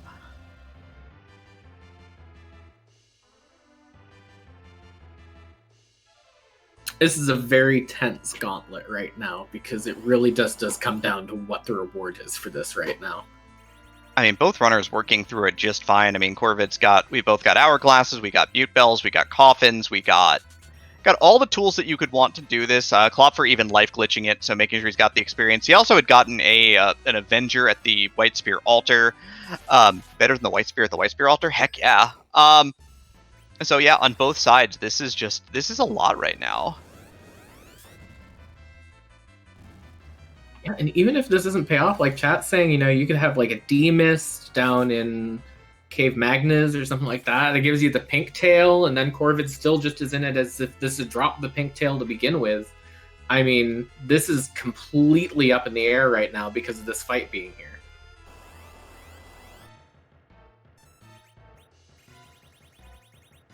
Yep, and then we get the blue dragons. They're resistant to the holy sword. They are a bit of a nuisance to deal with, but not having a problem here. Again, Cure 4 up and live on both sides through different means here. But the blue dragons could equalize things a little bit. The higher levels on Cecil are really starting to matter here, because with the Excalibur and the more levels, apexcorvid Cecil is just hitting that much harder.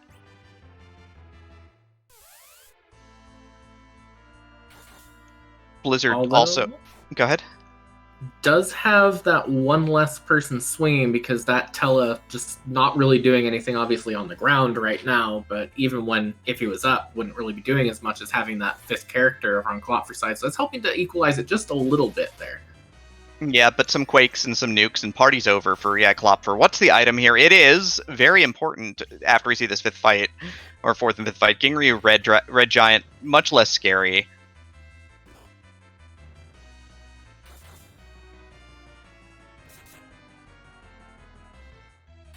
Oh, Fusoya is running out of MP, though. I think has enough for just this one last Quake, which I guess probably all he needs, although going to go for the Weak instead, which probably the right decision there. Yeah, I mean, reducing an enemy to 5 health, or, well, between 1 and 9 health is a good idea. Blizzard does damage proportional to the caster's health, so that blue dragon's very dead. Yeah, Klopfer's got all the levels he could want and more as well, so both sides definitely done leveling here.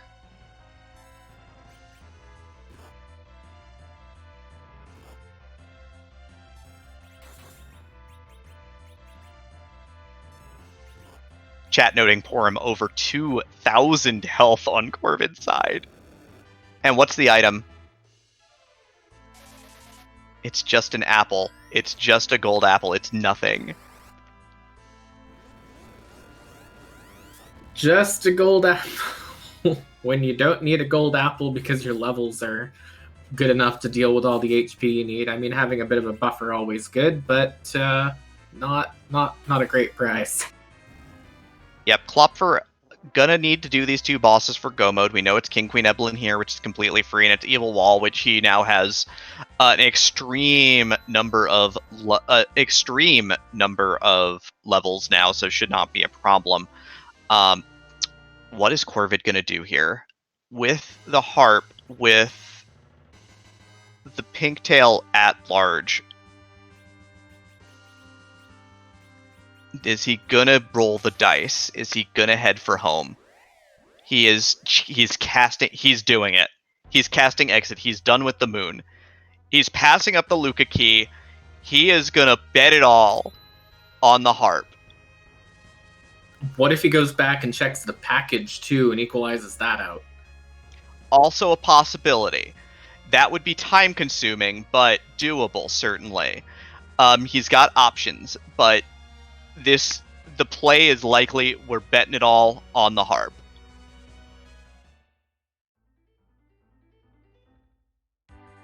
Harp's required, no safety save on the moon, just heading back, just no hesitation. And I'm just thinking that pink tail, I think, can only be in one of 3 places, so this is a pretty good gamble. We've seen the whole moon. The only things we haven't seen are Luca Cave, Twin Harp, and D-Mist, so this is a 1 in 3 chance that apexcorvid is gambling on. And he might even find Mist Dragon down here, so if it's here, he's in good shape. If it's at the Luca Cave, well, this race is over and done, and not in the way that Corvid would want, as Klopfer will be in fantastic shape with Go mode, 1 boss away. Power Shirts with 350,000 gold, sure, why not? And Pancras pointing out in chat, is it that 1 in 4 chance of D-Mist being at that harp? So it's a math amount of percent of chance there too. Yeah, because it's 2 giant bosses that we haven't seen, Harp boss and Sealed Cave boss. All right. Corvid is headed up. Corvid's got a couple power shirts. Corvid is hanging a left and going north. This is it. This is the entire ballgame here. This is the whole race. If you've ever wanted to see an entire race rest on what lies at that twin harp, congratulations, you've tuned in on the right night tonight. We've got EiKlopfer doing the standard bottom to top, full moon clear. Gonna get his 2 moon objectives, his 2 moon objective items in the last 2 spots. There it is. It's the good luck carrot. Corvid is gonna summon the big chocobo to give him luck. I think if you summon Big Chocobo, this has got to pay off at this point. Yeah, he did it.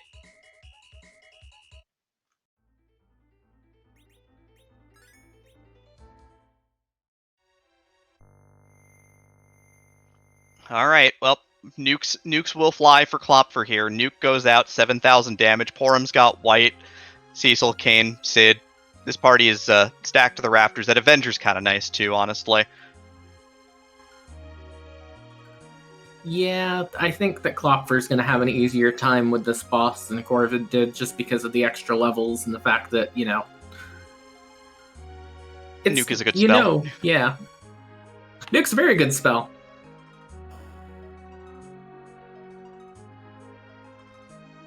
Sorry, I'm just a bit on the edge of my seat with this one, because I gotta think that if Corvid doesn't have this pay off, like chat's saying, the package has got to be next. Yeah, but by that time it'll be too late, because the time that he lost doing the 2 bosses in the underground at Fame Archer is gonna end the run for him at this point. It's hard. It's tough right now.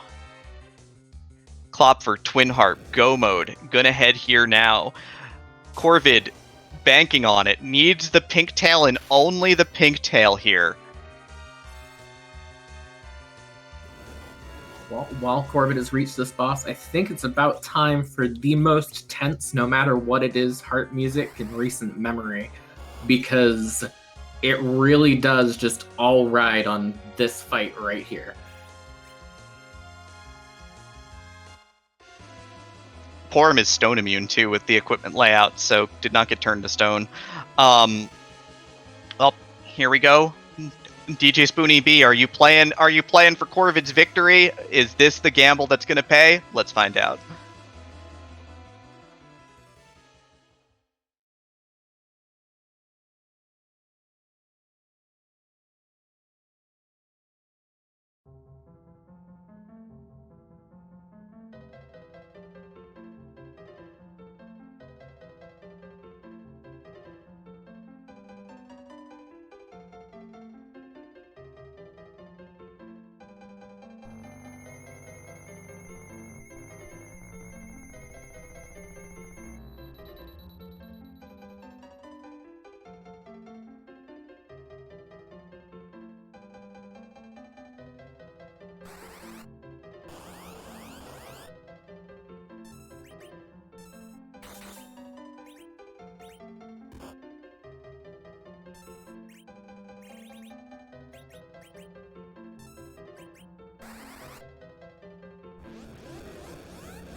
It's a 2 out of 3 chance now.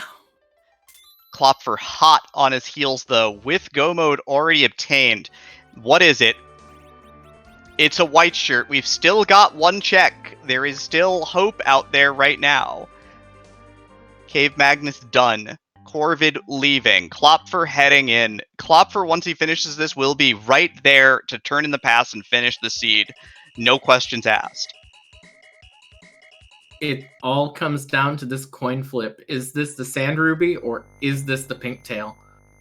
If it's the Pink Tail, Corvid will need to go and complete the turn-in. Harp is done on Corvid's side. 3 objectives in the books. 1, 2, and 5. 2, 4, and 5 for EiKlopfer. Package check might be the game breaker here. apexcorvid taking a landing here at Mist Village. Here we go.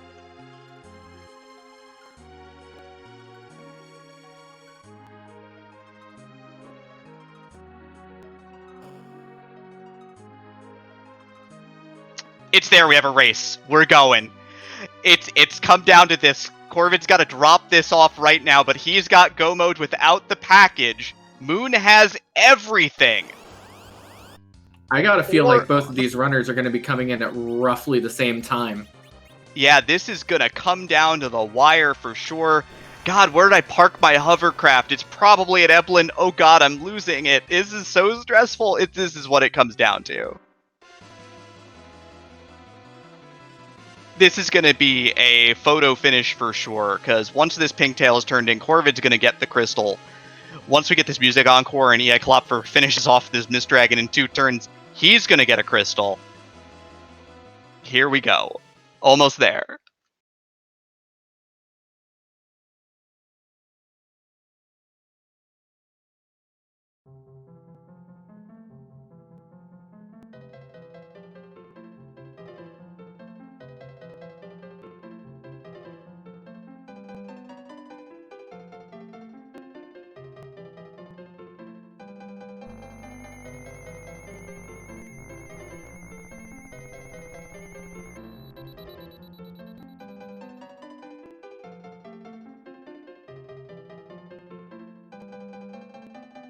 Hey chat, I know there's an encore going on, but get your flags out. Corvid's got the crystal and is here now. It's time.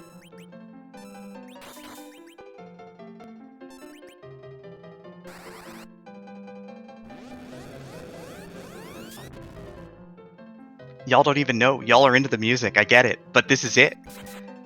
Corvid takes the lead for possibly the first time this entire seed. Hey, Nth, guess what's about to happen? We're going to the moon? We're going to the moon! For the final time, we're going to the moon, and this is still just a little bit up in the air. Corvid obviously having the advantage already on his way in, but still completely either runner's game right now. But more importantly, we got a butt to kick on the moon. We sure do. Which one of the 526 are we going to get today?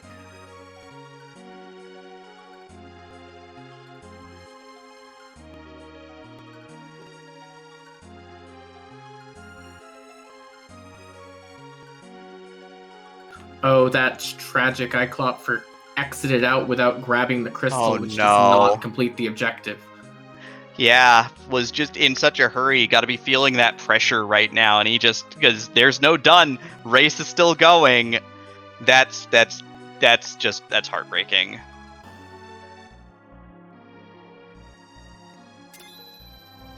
At least he remembers and walks all the way back down, but that's heartbreaking. Crystal for Klopfer, but Corvid's in the fight right now. Bacchus Wine on Cecil, Crystal Throw from Tella, Porum will Zerk up Kane, Palom will probably throw a Silk Web and then, or a Star Veil, and then we're just kind of on our way. Good opening setup, good Tella anchoring. Corvid's got everything lined up to kind of go his way here. Yep, he's in a very, very good spot right now in the driver's seat, as we do see Flurry miss. Hey, I know that guy. Wait a second here.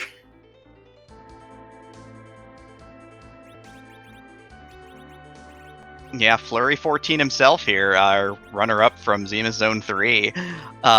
He's in the game.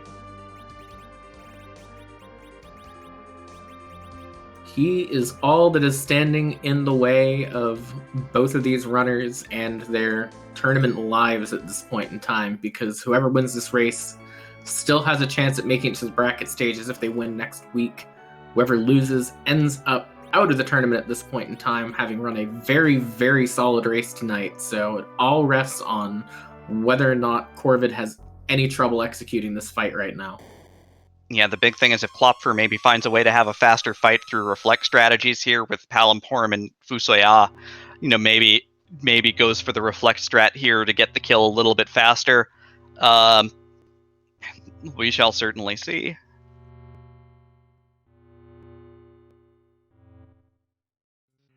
But I don't know anyone else, but I am wearing out the edge of my seat on this race tonight. God, this is unbelievable. This just back and forth, back and forth, back and forth, and we're both at the altar now. First big bang for Corvid, though, has opened up a lead and then opened up a bigger lead on Klopfer's basically one mistake this seed, which was forgetting to grab the crystal in Cave Magnus, which is, again, just kind of heartbreaking, and you don't ever want to see that. But yeah, Cecil swinging for infinite damage, basically. Kane not doing so badly himself.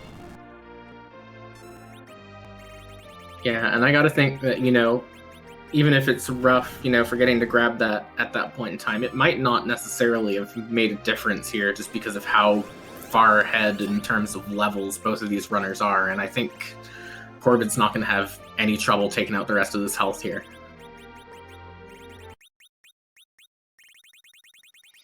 Yep, Crystal Sword Cecil, pretty solid character.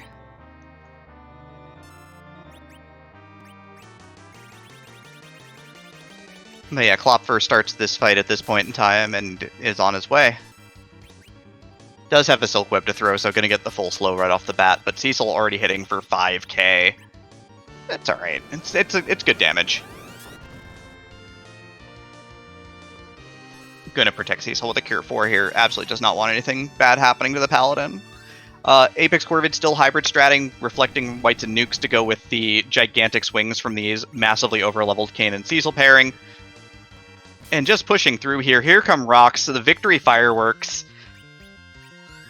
We're a couple of swings away. Flash and a bang. apexcorvid finishing the race comeback here. Coming back from what looked to be a very, very tough situation, but it's 4 objectives on the moon for the man, and that is the end of your race. apexcorvid will move to 3 and 2. Klopfer, one of our old hands, unfortunately is going to go to 2 and 3 and be eliminated from bracket consideration tonight. Yeah, and both runners ran an absolutely amazing race. Just that Bull Gauntlet being at that one spot on the Crystal Sword altar completely turned this whole race right on its head.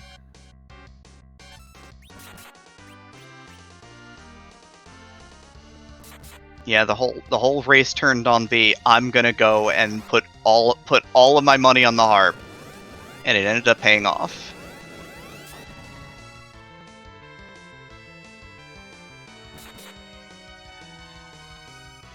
All right, and while Klopfer is finishing off his fight, joining us for an interview is tonight's winner, apexcorvid. First of all, GG's on a very well-run and very tense race.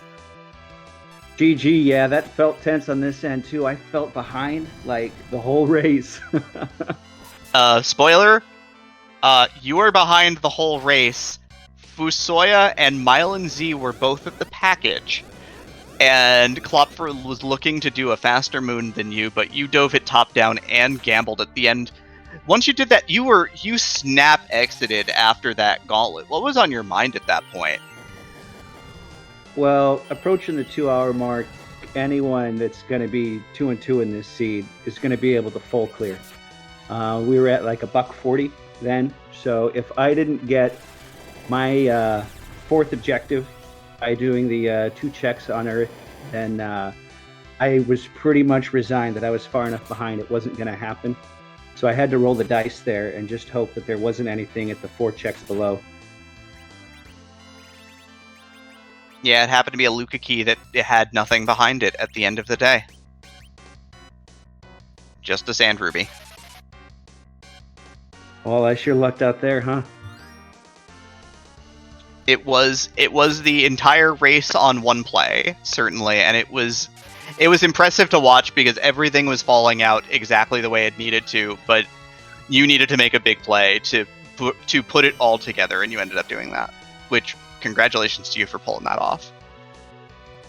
Well, thank you. I had some hardware issues in the first minute there with my trackpad not letting me get started, if you guys saw that. And yeah, I just felt like the first half hour I ran was a little wobbly. So much so that I altered my routing and went a little high risk, high reward at the end there. Otherwise, Ribbon would have been the play if I got to the moon even 10 minutes earlier.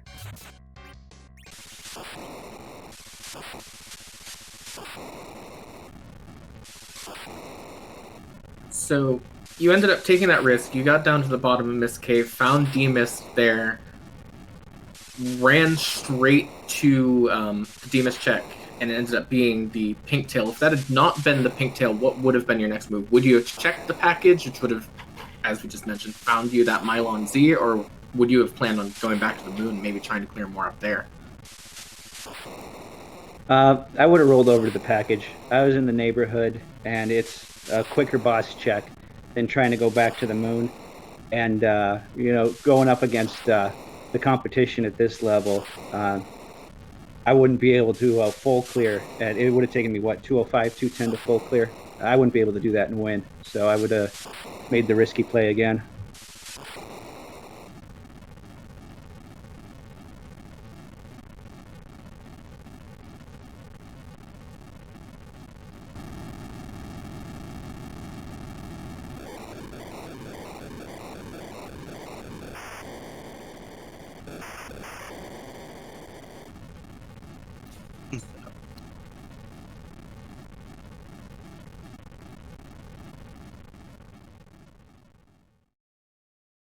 Sorry, sort of catching my breath a little bit from the excitement at the end of that race, because that was a lot going on all of a sudden.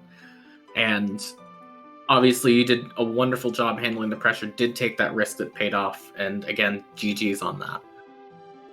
GG's, and GG to EiKlopfer as well. That was a quick finishing time for all the hoops we had to jump through in this one.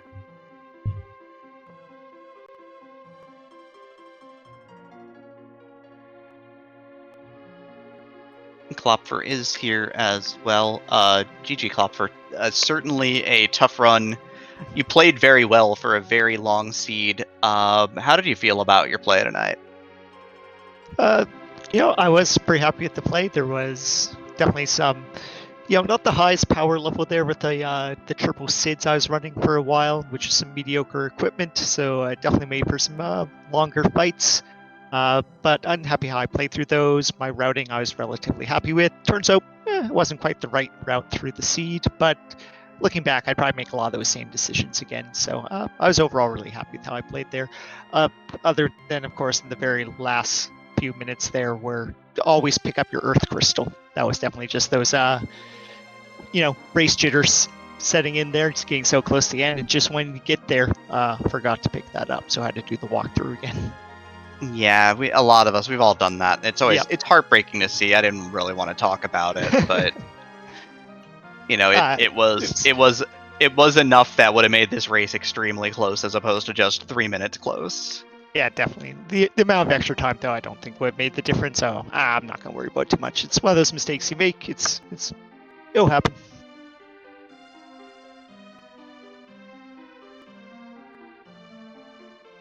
Yeah, absolutely. So, Corvid, you've got week 6 in front of you. How do you prepare for a win-and-in race now that you've got in front of you? I just got to keep running my route. I got to stick to my script. There's other people that are going to be better if weird stuff starts to happen. If you get an early darkness crystal, or if you have, a hook route, things like that. But I just got to give myself the best shot I have to win, and run the route that I've optimized rather than try to emulate other people.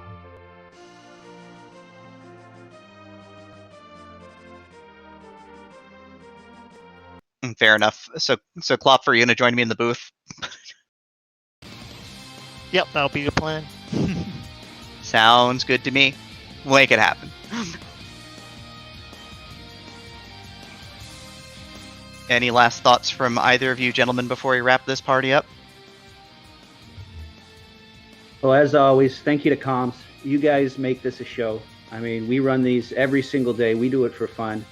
But when Comms gets involved, when we have awesome trackers, when we have an awesome restreamer, it makes it so much better. I think I watch 5 of these for everyone I play. So thank you all for putting these on. Yeah, definitely want to echo that. Thanks everyone for all the, the restreaming, the tracking, the commentary, and just all the admin behind the scene, just how many races need to, get started, watch to make sure they finish, and just all the streams are working and, results are being recorded correctly. That's a ton of work, and it makes for a lot of fun for all of us. So big thanks to everyone who puts this together. Hey, Anth, you got any last thoughts at this point, or are you still catching your breath like I am? I mean, I think my last thoughts on this are they should go to the moon, because that was what changed this race here, was that moon play. Hey, we should go to the moon. I'm sure we'll have a chance to go to the moon again very, very soon. Yep, just to wrap us up right now, tomorrow we do have a bunch of races tomorrow, so the party don't stop here in week 5. Matinee race 4:30 p.m. Dishmu is raced in Denari on Free Enterprise. The evening races for the East Coast 7 p.m. Eastern Time on Randomania. Martin Broadcloak is taking on Sorbius. 8 p.m. on Free Enterprise, Bad Karma taking on Saradin. And then at 9 p.m., a matchup that is, I believe, a rematch from Zema Zone 3, if my memory serves me correctly. Zilch and Flurry 14 dueling it out on Randomania to end the night tomorrow. All those races should be great. I will certainly be at that last one. That last one is going to be incredible. But for now, we're going to take you over to Gundam Pilot Spaz. Hey, Anth, he's on the moon. Oh, so we are going to the moon again soon. Perfect. Heck yeah. We're going to go to the moon. But thank you all for coming out again, Anth. It was a blast. Thank you for joining me tonight. I am Demarine2. We should probably get out of here. We should. Good night, everyone.